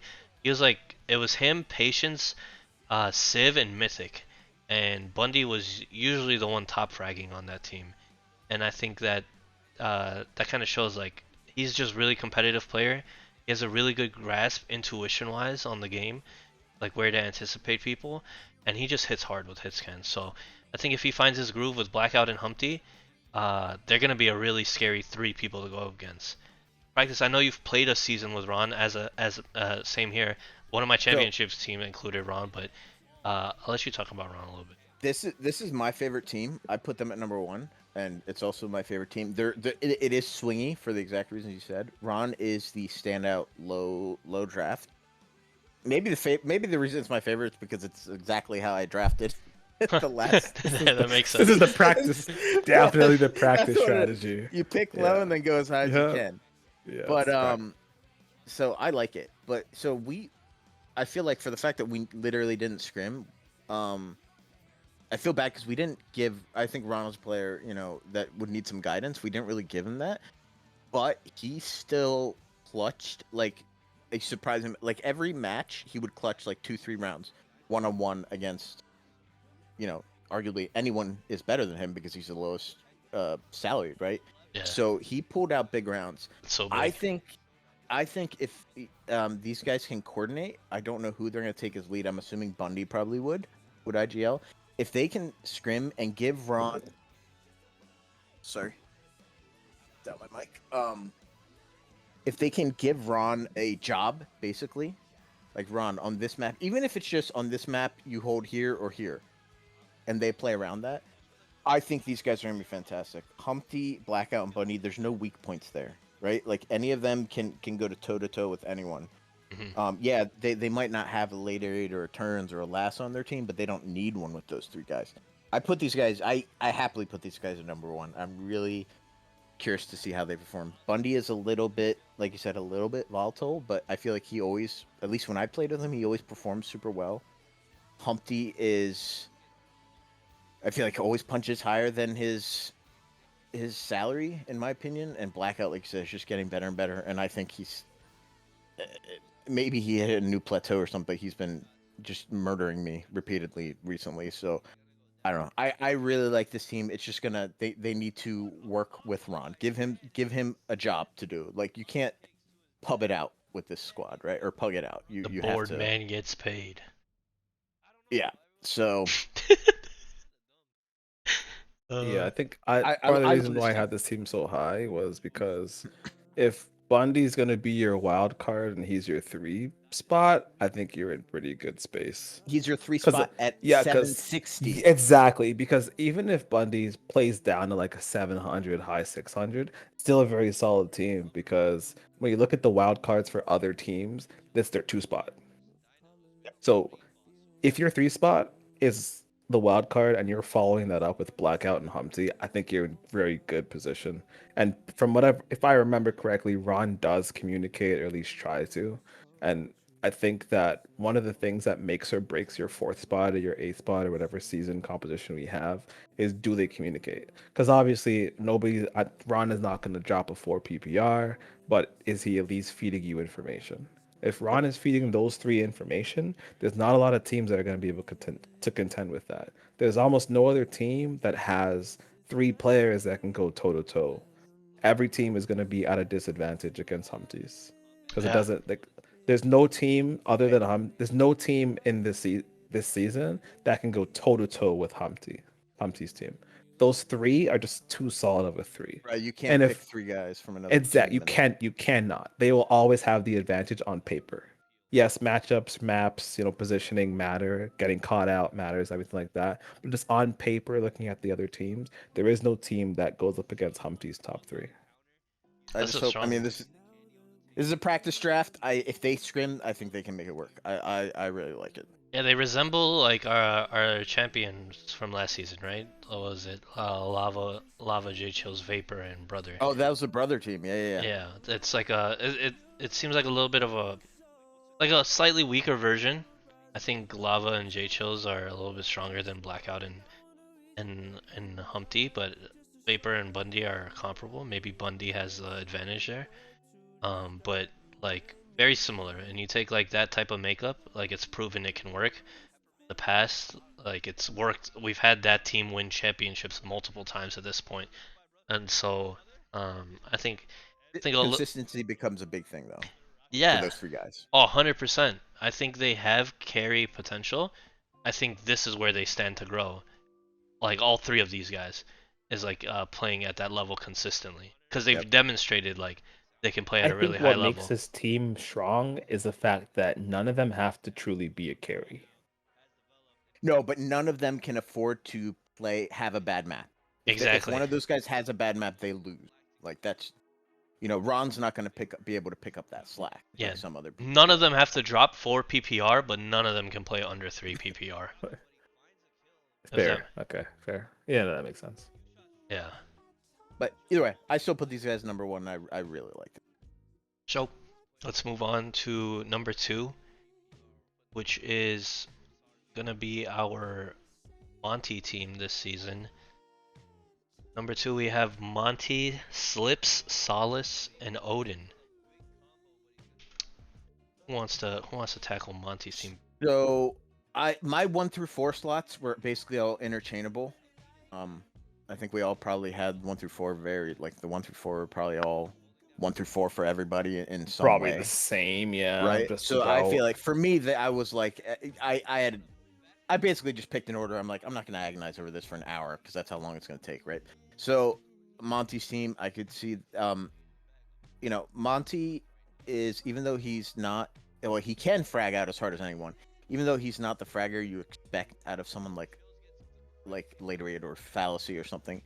I think he's one of the best captains in IGLs you can have, for sure. You know, he like him and people like him and Nolja are like just strategy nerds. They like to sit in Discord and talk about strategy, and I'm sitting there, I'm just like, just queue up, please, like so we can play the game, right? Like there's a difference. But that's what makes him such a great leader. And you can see, they all changed their profile pictures to, K-pop idols to, I'm assuming that'll motivate Slips. Slips is a really good player. Just a fun guy. He joined a couple seasons ago. I think he's fitting in really well. I forget, did he come from 99 also? Or he was initially a 2K4 player, but he okay, I didn't know that. Played a lot of 99 recently. But I think he's gonna fit in well. Odin, I say this every season, so I guess it is a consistent. He is kind of where he's at now. Odin is pretty swingy. He can be very feast or famine. He has a very mean LG and a very mean flak, but he's rigid. You know exactly where he's going to be. If you're playing campgrounds, I mean, that's not in the pool, but if you're in campgrounds, he's going to beat LG. Yep. You have to be careful because he's going to hit you with LGs, and if you challenge him, it better not be too close because he's going to primary flak your head off. But I say this every season. Odin's the type of player, and I'm still waiting for it. I feel like, maybe 20 years from now I'll be vindicated. I would not be surprised if one day Odin just figures something out and becomes a phenomenal, top tier player, like AS level player, because the skill is there. It's like in DBZ, during I'm gonna nerd out on DBZ here, but the Cell Saga when Vegeta and is it Vegeta and Trunks? Or no, maybe it's Gohan and Goku. They're in the hyperbolic time chamber, and Gohan goes Super Saiyan 2 for like a split second. That's how I feel Odin is, right? So I'm waiting for, maybe we have to kill his dad or something, and then he'll ascend, right? Like, but what? What are we talking about? How do we get here? So I don't know how to get myself out of this. How do we get here? I got practice. I got you to stop talking. Take over. So I like Odin because yes, you know where he's gonna be, but the thing about Odin is he's going to stay where everybody else wants to go in the first place. So like for example, on camp, you want that LG, you want somebody to take it. If your team can take, if you already know you got a guy like Odin on your team who just wants to go to LG, it just means that you can make the play for rocket supremacy, and you pretty much win that round automatically. They have nowhere else to go. So I like players like Odin because yes, there's a lot of players who are one-dimensional and will go to the same place, but sometimes it's the wrong place. It's not a That's good true, place to take over. Odin, for all his camping, for all his one-dimensional play, he picks the right places to go. Right? So you want somebody to take over that LG spot, especially a hit scanner like Odin. You want that, right? So he makes the same decision every round, but honestly, it's the right decision. And I've played with Odin, and I know that if you talk to Odin, you tell him to stop going there because it's not working, Oh, yeah. he will stop going there, right? A And lot he of won't get players, upset. he won't get upset. He's a team player. He's a team Yeah. player, right? He is so chill and so humble. If he It- can dark horse against Bugatti and Reflex and Later Aid, you're like, that was insane. And he'll just say, He's I got the lucky. giant killer. He He's goes, the I got giant lucky. killer. He says, I got lucky. Every time he makes a good play, I got And lucky. then he does it every He does time. it every time. Yep. The one person I want to talk about Solace because I think everyone knows he is going to be moving to Korea for a while. I That's have the big a thing theory. here. I And have a that's- theory though.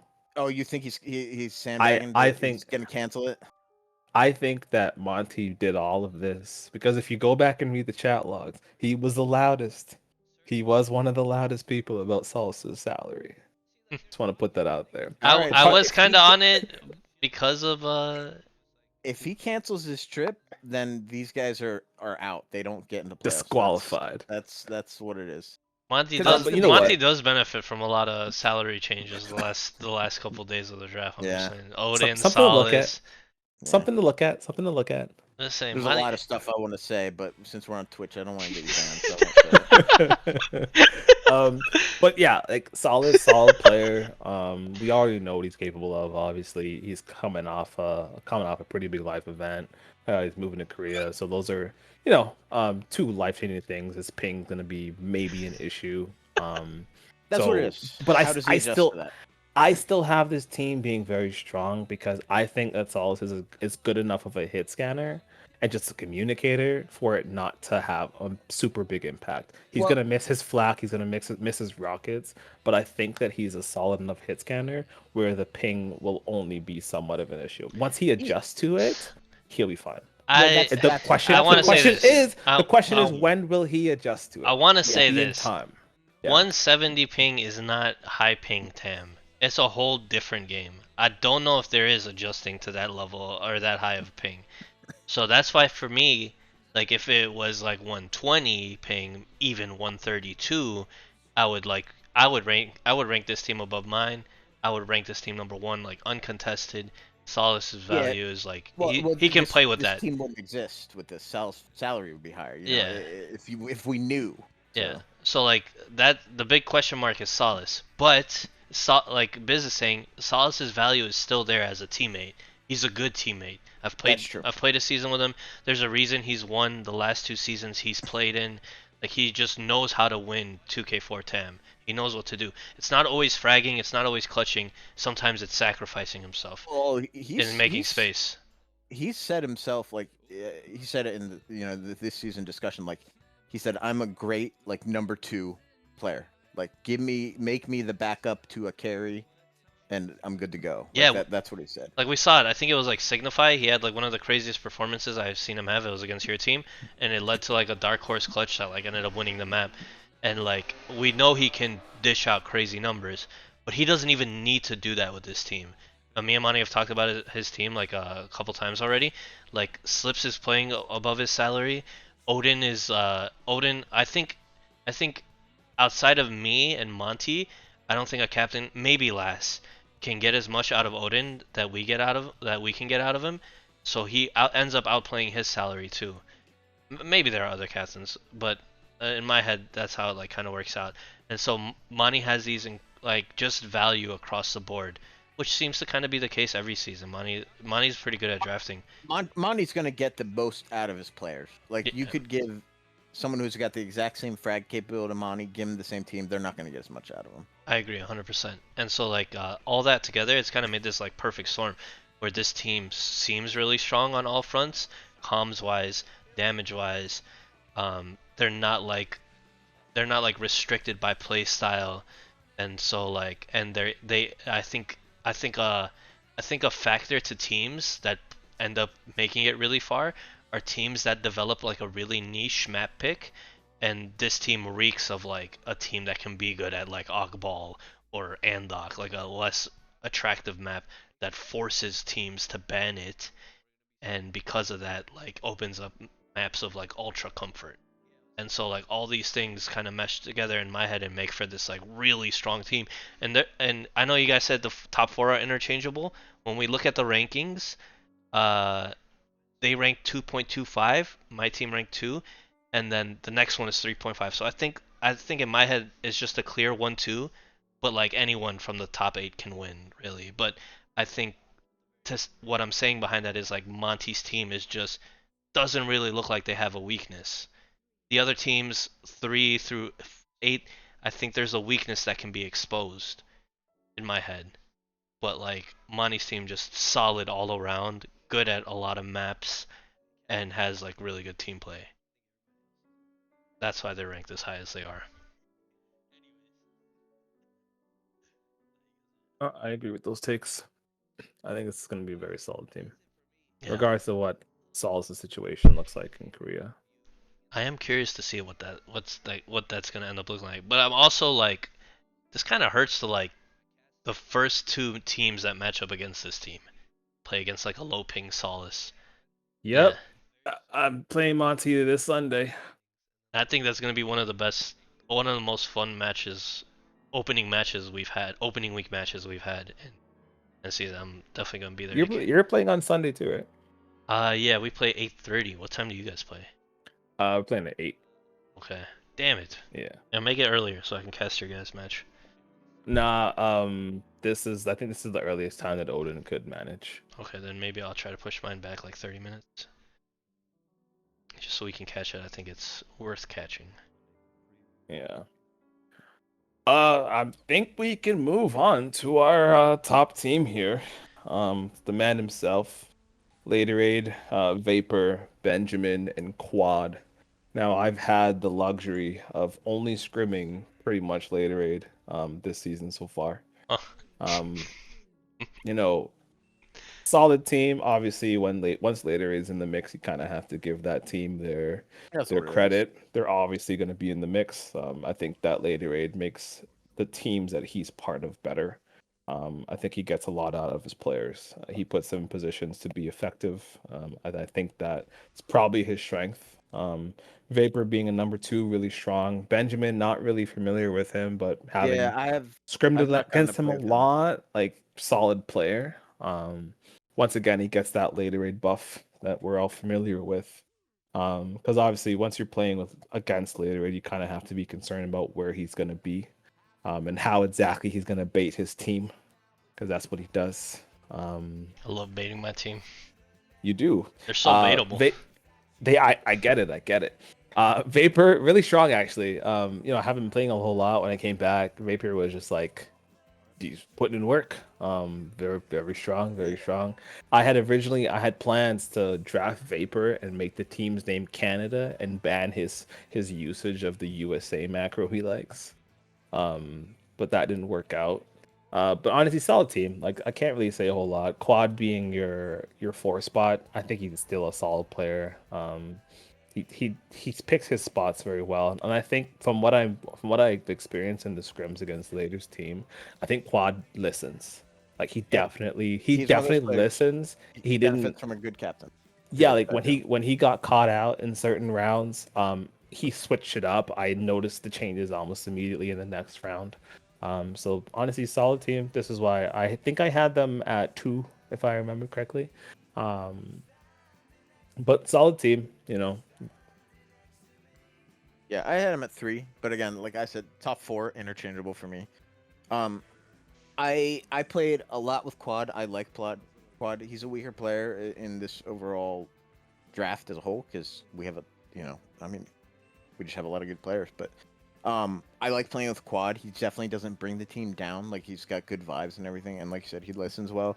I don't know if I've ever played with Benjamin. Like, if I have, I don't remember it, so I can't say anything. He could be amazing, and I wouldn't know it. Later, there's nothing to say, because everyone knows everything. But Vapor, I will say, I think Vapor is, maybe he just always pops off in my matches. I know I'm the king of like the grass is greener thing, but I It's think like he's playing. everybody pops off against practice. It's interesting. It's true, bro. It's It's true, interesting. bro. It's true. Just a common They denominator suck there. I on don't my know what team. it I is. think it honestly. I think someone here is rich and is paying everyone to sandbag when they're on my, like for years. Like I don't know who it is, but Yeah, that makes sense. That makes sense. yeah. But Because it couldn't Vapor, be you, right? It couldn't be you, right? Practice. Like, couldn't be hey, you. okay, so that It could Signify never be game. you, Hey, you dude. want me to dig out that Signify game later to allude to where he said Salas had a really good match? Was it I against dropped in. you? Yeah, I dropped in 95. Yeah. And Steel was at like a 2.7 PPR. It's not my fault, okay? It's not my fault. Well, Leave me you alone. took all the points, dude. Oh my god. Oh my Because god. All you right. remember, it goes back to what we were talking about. Yeah, You're all yeah. number ones. You want to bait your teams, so you baited Steel to a 2.7. I can't bait like that. I can't intentionally bait. I just ego play. Anyway, but I think Vapor is undersalaried. I think he's definitely playing well above 710. He came in at I 710. think, yeah, I think He's more than anybody, Later knows that Vapor is undersalaried. Hell yeah. um Vape's my boy. Like, he a always he always still wonders. 1,000%. I feel like 1,000%. he's definitely one of those players. I'm like, and not like, oh, add $20. I'm like, he should be like 800, like maybe a little bit more, right? Like, that's how I see it. I mean, people disagree, but he's just so solid. So, and he can pop off in hard carry, and that's a problem when you have later on the team, right? Yeah, because it's only a matter of time, right? Exactly. Like, later it is and there are those teams where it's like, okay, just focus your comms, keep an eye on where is later it. I want to know at all times. That's all you need to know. Don't worry about anything else. That's your job. Is tell me where later it is, right? yeah, because like even You in can't the do that. scrims we've done, there's been times when Later starts slow, but Vapor starts hot, right? Yeah. And the issue with that is that's gonna swap at some point. Yeah, right? You know that Vapor will cool off, and you know that Later will heat up. But the fact that if Later starts off slow and you're down a round or two, you're already kind of behind. Yeah. So. Yeah. Yep. I like the team. I've played with Vapor before multiple times. I've played with Ben a season already. I feel like Quad just slides right in there and fits. Yep. And it's just like I kind of I already know these players. I know where they're strong. I know what type of playstyle they want to play. I know what maps they're good at. It just seems like I think Monty said it or somebody said it. It seems like my team already has their identity, knows how to play every map, and everybody else is kind of playing catch up and like trying to figure it out. So that's kind of why I expect like a pretty strong start of the season for my team. Of course, like I say this and watch us like fucking get swept by Humpty's team, but like it's just all those factors together, and like players with value, and yeah, I mean, it was like what more is there to say about them? Yeah. Well, I had a question. Obviously, drafts are dynamic. You can't go in with one plan for the draft, but did you have a plan? Because now that I think about it, this is one of the teams that I think has the least amount of variance in terms of I don't know about Benjamin. Benjamin could be super hot and cold. I don't know, but Vapor, Quad, Laterade are all very. You know what you're gonna get. You know what I mean? Like it's not like you have some players who can be really good but might drop like a 2.2 game, right? And then you have to make that up somewhere. I feel like this team doesn't suffer from that in as big of a way as a lot of the other teams do. I see what you're saying. I don't know if you thought about that or if that's just.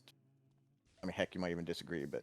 I don't really think about like volatility for players when drafting them. I think the biggest thing for me is like I typically want players that are capable of playing like both aggressive and passive, because like I don't always want to W key at everybody, just as much as like I don't always want to hold spawn against everybody. I just think some maps it's better to hold spawn against certain teams, and some maps it's very important to W into their face. So like I want players who are comfortable to do either. And then at the same and then the other side of the coin is like my team has proven to be pretty volatile in our scrims so far. Okay. Something's Yeah. wrong is what you're saying. No, I think they are like I don't know if it's like I don't know if it's me or But like I typically look at these players as like exactly what you're saying, like players who are pretty consistent or play around their average. Like they don't Yeah. go incredibly Yep. high, they don't go incredibly low. But and so I think part of it is like there's a lot of firepower on my side, and um not just from like I get a lot of points, but more so like I feel like I have to disappear at times, and like because like I've grown accustomed to people like constantly calling out my position and rotating to it. Because like that's just how you're supposed to play. When I play against Reflex or Bug, I'm like, all right, let's find out where Reflex Bug is at. Let's call them out and let's control their space. And so like I find myself having to disappear in a lot of the maps I'm playing, and like disengage. And when that happens, because my team is like missing out on my firepower as I'm like navigating throughout the map, they're at like a disadvantage. So You know what? Yeah, you're right. You're actually very right about that. Because like even during the scrims we did, when we changed our strategy, it was much easier to deal with the rest of your team. yeah, so like that's part of me. Like I'll adjust. I'll figure out like what the best thing to do at certain times is on maps. But like I also think that's part of the reason why I'm seeing volatility numbers wise. Is sometimes they're asked to do like really difficult things.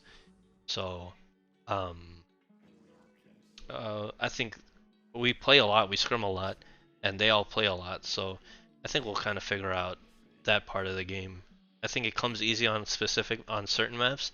It's a little bit harder on other maps, and yeah, I think all those things being said, I'm definitely looking forward to playing with them. They're some of my favorite teammates, and quad for me has been like a pleasant surprise. Like I didn't know what to expect. I knew he won the UT4 championship, and like there's a certain level of like, camaraderie, teamwork, comms, all that shit. There's like a basic level for that shit if you want to win any tournament. But those things aside, like I feel like Quad hits hard as hell, man. Like his hit scan's like I'm like watching him play. His hit scan's super solid. Uh, and so and like his vibes are through the roof. So I'm very excited. I feel like 60% of my pugs quads on my team. It just works out like that. But he's really fun to pug with. I like playing with him. Yeah. But yeah, I mean those are our power rankings. I guess we'll post them officially. I'll throw up like a YouTube video. Um, do you guys have a finals prediction? Can I get a finals prediction out of you guys? If you can't, if you can't pick your team, if you can't pick your team, Oh, if I can't pick my team, yeah. Is the playoff single elimination? Yeah, it usually is. I'm just Mm, gonna assume it's single elimination again. This is funny because I rated these guys 3 and 4. But it's mainly because of some of the things like, I put Humpty's team at 1, and we talked about that, like how I feel like what they need to do. So I'm gonna say right now, we're gonna have a later aid Monty final. If I can't pick myself, I see later aid Monty. Okay. El I Clasico. I'd actually say Humpty Monty. Humpty. So I would that. go with Because that. and the reason I say Humpty is because in a single elimination playoff setup, you only have best of 3, It might right? be best of 5. I, Okay, so let's assume it's best of 3. Yeah, yeah. I like I said before, I think that by the time a team figures out Humpty's, by the time a team figures out a strategy against Humpty's team, it might be too late. That's what I'm getting at because mm, I just think that that team is going to have a lot of firepower, and the strategy to beat that team is not fighting firepower with firepower. And I don't, because obviously playoff matchups matter, right? It really depends on who they go up against because yeah. the, the team that could beat Humpty or even later aid might not even play later aid, Right. right? Like I might easily lose to Banko with Stone Cold's strategy and everything like that, but I could split a series against later aid, right? Yeah, So yeah. playoff matchups matter a lot. So the team that could later aid might just pull a bad hand and get a team that just kind of counters his strategy. Well, I just think that 3 series match, in a 3 match series, I just think that Humpty has a lot of firepower. I think go ahead. some team is gonna underestimate Humpty, and Humpty's gonna stick his foot in your ass. That's what I think is gonna happen. I don't want a bald man's foot in my ass. I'm sorry. Wait, is Humpty bald? Yeah. Oh, I don't like him anymore. Oh, I don't blame you. I disagree for very similar reasons, but it's that you said you think someone will have figured it out, but I think it's the opposite. No, they're not going to figure it out. Right, by the time you figure it out, it'll be too late. You're already going to be not every team, but a team like Laterades, I think on paper a team like Laterades beats Humpty's unless they figure out how to work Ron into the mix. Because otherwise, if they don't learn how to play with Ron as making having an impact on the team, you're 4v3. And when we've had some of the players, like the really low players like Ardrew or Brother, I don't mean to be mean, balancing those pugs you have to overstack. You can't just balance PPRs. Yeah. Because you're essentially 3v4, and then you're outgunned no matter what. It doesn't matter how good you are, right? The aim in the community is high enough that Laterade is not always gonna outgun 2 people at a time, right? Now, I mean, he doesn't take fights like that because he's a great player, but so I think Humpty's team, if they can figure out how to work around into the mix, they're set. But otherwise, I think the problem is Laterade just diffs people too much. It doesn't really matter who you are, right? Like Laterade just diffs you, other than reflex and bug, basically. That. Yeah, so I think it comes down to that, but that's making assumptions about how the teams are from now to the how they differ from now to the end of the season. So yeah, semifinals. Oh, actually, later. What's your pick for finals? Oh, if I had to pick, I would pick Monty and Banko. Banko. Okay. Yeah. I like that team. I think. I like it too. It was kind of a meme during the draft, right? Like Banko realized what was happening, but man, I think Stone Cold turned out to be a pretty big steal, and I think Banko's I think they're good, and I think between Skarn and Banko, they're some of the best comers in our league. Both top 5. Skarn has fantastic comms. Yeah, him and Banko too. I think any IGer who knows how to, for the most part, they're all really good at calming. It just comes natural to them. I can see that. Yeah, there's no breaks in IG. You die a million times and have to keep going. Yeah. So, and I think Monty for all the reasons we talked about, he's just good. He's like team aside, like the captain part of the game, he does a pretty good job. For the most part, his picks, his bans, like his anti-stratting mid match. I think sometimes people come in with like idea what they want to do, and then they kind of they see how the enemy team is playing it and they adjust. Monty's really good at that.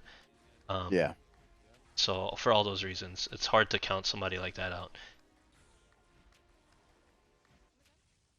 But I like it, man. I'm actually from quarterfinals, like the moment we hit playoffs, like if we look at our top 8 teams, they all look really strong. I think our number 8 seed might struggle a little bit, whoever they end up playing against. The top 7 is kind of like anyone could take it. Yeah, exactly. The top 7 looks, which is crazy. From quarterfinals on, we're gonna be having banger matchups, so that's gonna be a fun playoffs to watch. Yep. Well, I think we're donezo here for the night. Yeah, like 2 hours rather than that 5 hour one we did a couple seasons ago. Yeah. It's funny, a lot of the teams, the draft is so balanced. Yeah, for real. Oh yeah. It's gonna be a fun season. I think we have a lot to look forward to from player perspective, from spectator perspective. Yeah. Oh yeah, we also maybe next time. Yes, playoffs is top 4 from each division. I was gonna say, what teams do we think get eliminated? I'd have to look at the divisions. I mean, I think everyone agrees probably Husterz is Yeah. going out. After that's a bit harder to say. A lot of people would say Pos. I'm not sure about that, but yeah, it's hard to say. Yeah. There's enough wild cards. You know, there's 3 people. Beta, Sphinx, and JD are like basically unknown. Not completely, but you know what I mean. Yeah. So there's 3 teams that are just can swing. When do I play later aid? What? I I think you're in don't. the That's other You're- because division. you're not- Yeah. you're I in the other don't. Oh, we're division. not in the same division. Yeah, that's why I'm agreeing to scrim you so much, bro. I'm joking. Mm. No, I mean, Because you're the only one, dude. I've always had like a scrim partner every season. It looks like you guys are gonna fill that role this season. And every time my problem. scrim partner pops off, I'm just saying, dude. So you're welcome. Thanks, man. Trying to remember how to play the game. No, you guys have been really good. No, it's been Except- fun, honestly. Except for Koi and them, they've been like okay. Koi and Dem have been doing fine. Yeah. That's a good word. There's, Fine. there's honestly there's a lot of stuff that we're working on because like I obviously know that most of the community knows that we just want a W key outside of Dem, right? Yeah. So it's You- not like it's You not even got it's him not a holding W secret. though. So It's not a secret. You send Demon and then you guys just bait him. Nah. You guys sit back. How and the bait him. turntables. The one thing that sucked though, because like in the maps that we won against Later Raid, those aren't fun maps for me because I don't get the W key. That's one thing. Like as a captain, I'm figuring out. Like I this felt is like my you guys first- won it's the like- map, so you guys were able to W successfully. So I wasn't Wing as much as I wanted to. Damn, it felt like you were Wing all the time. Not on what was it, Akbal and Cheops was the other one you won. Yeah. Not always. Sure. I want to, but that's not what they need me to be doing. Because if you look at it, the maps that we won, I had like a 2 point something PPR, Yeah. right? So, But like, that's like a good sign. for sure, it is, 100%. But no, I'm having fun. Cause like I honestly. feel It's- like it's most of nice. the time you're like in my face, like trying to like, kind of, for the most part, I would feel like I'd like run into you early or something like that. Because I can't just let you walk. Exactly, around and yeah. free man. But that's like not- that's like the sacrifice, right? Like you sacrifice PPR to like hurt me and like restrict my impact on a round, and the rest of your team, you're kind of banking on like the rest of your team picking up the leftovers or filling out the rest of the space, right? And they did successfully. So No, for sure. and you No, clutched see you up against me tomorrow like for 2-3 our, times, dude. I did. I could hear you. That's what it was. Oh, you're good. Oh, sounds. Yeah, I think he's using Well, pod so- sounds now. He bought that tech from Lass. He paid for it. No. I don't even know what you're talking about. Lass isn't here. He can't I think he confirm. left. He Yeah. left. But no, I'm having fun this season. It's my 3rd season, first season as captain. It's nice to be back in the community, just playing UT again. Yeah, dude, it's nice to have you around. Yeah, thanks, man. Show. But no, I'm having fun. No, thanks Yeah, for the invite yeah, for this. Yeah, What happened? Raffle got him good. DEI captain. Oh, I didn't see it. Where did he put it? What did Raffle say? Oh, talking about Koive, I guess. I don't know. Yeah, he did. Alright, well, I'm going to sign us out for the rest of the night, unless you guys want to give any final thoughts. Sound like Biz did. Probably, do you have anything you want to add? I have a real dumb question that's going to show how much I pay attention to this game. Okay. Jesus Christ, here we go. What is the hat trick award in TAM? Hat trick, I think, is when you Yeah. get the final kill at 3 that. times? Yeah. Okay, that's what I thought, but I wasn't sure. All right, I was just curious. I could be wrong, but I'm I've pretty never sure. known what it was. So. Alright. Well, ladies and gentlemen, you had it. If you guys, do the spectators who are still here have any questions before I sign us off? You guys wanna pug up real quick? Run a quick pug. 2 spots left. See who's in the pug. Assassin, iHack, Stone Cold, Gabo, Vince, You can say it Dem, later. It's and fine. myself. Oh, Monty just got it. It's all Monty good. swooped in like Batman. Enjoy the Never pug, mind. boys. Yep. Alright, brother. but Good night, I'll guys. sign us off, ladies and gentlemen. Thanks for hanging out. Big shout out to Practice and Biz. I think I give them both a lot of shit in chat and Discord, but I'm super appreciative of these guys and all they do and hang around with. So make sure you show them some love. Big shout out to our admins for running the tournament, especially Monty, Koi, and Practice for the work they're putting in. One of the biggest shout outs, as always, to Vapor. For all the work he does on the server, Fallacy as well. They make things go smooth. They're like the unsung heroes of the community a lot of the time. And man, we appreciate this little space we can all have to kind of hang out, game, and just fucking shoot some guns and have a good time. So looking forward to playing this season with all you guys. For anyone watching the VOD, make sure to follow, like, subscribe. Oh my god. No, I'm joking. No, don't do that. I will say something racist and get you banned. You never do that again. Alright, I'm sorry. But looking forward to seeing a I'm lot. holding your Twitch hostage. Looking forward to seeing a lot of you guys at LAN. But all those things aside, take care. Have a good night. Catch you guys.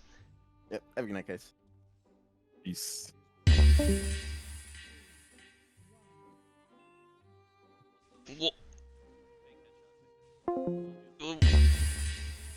Oh, thank you, Monty. I appreciate you, man.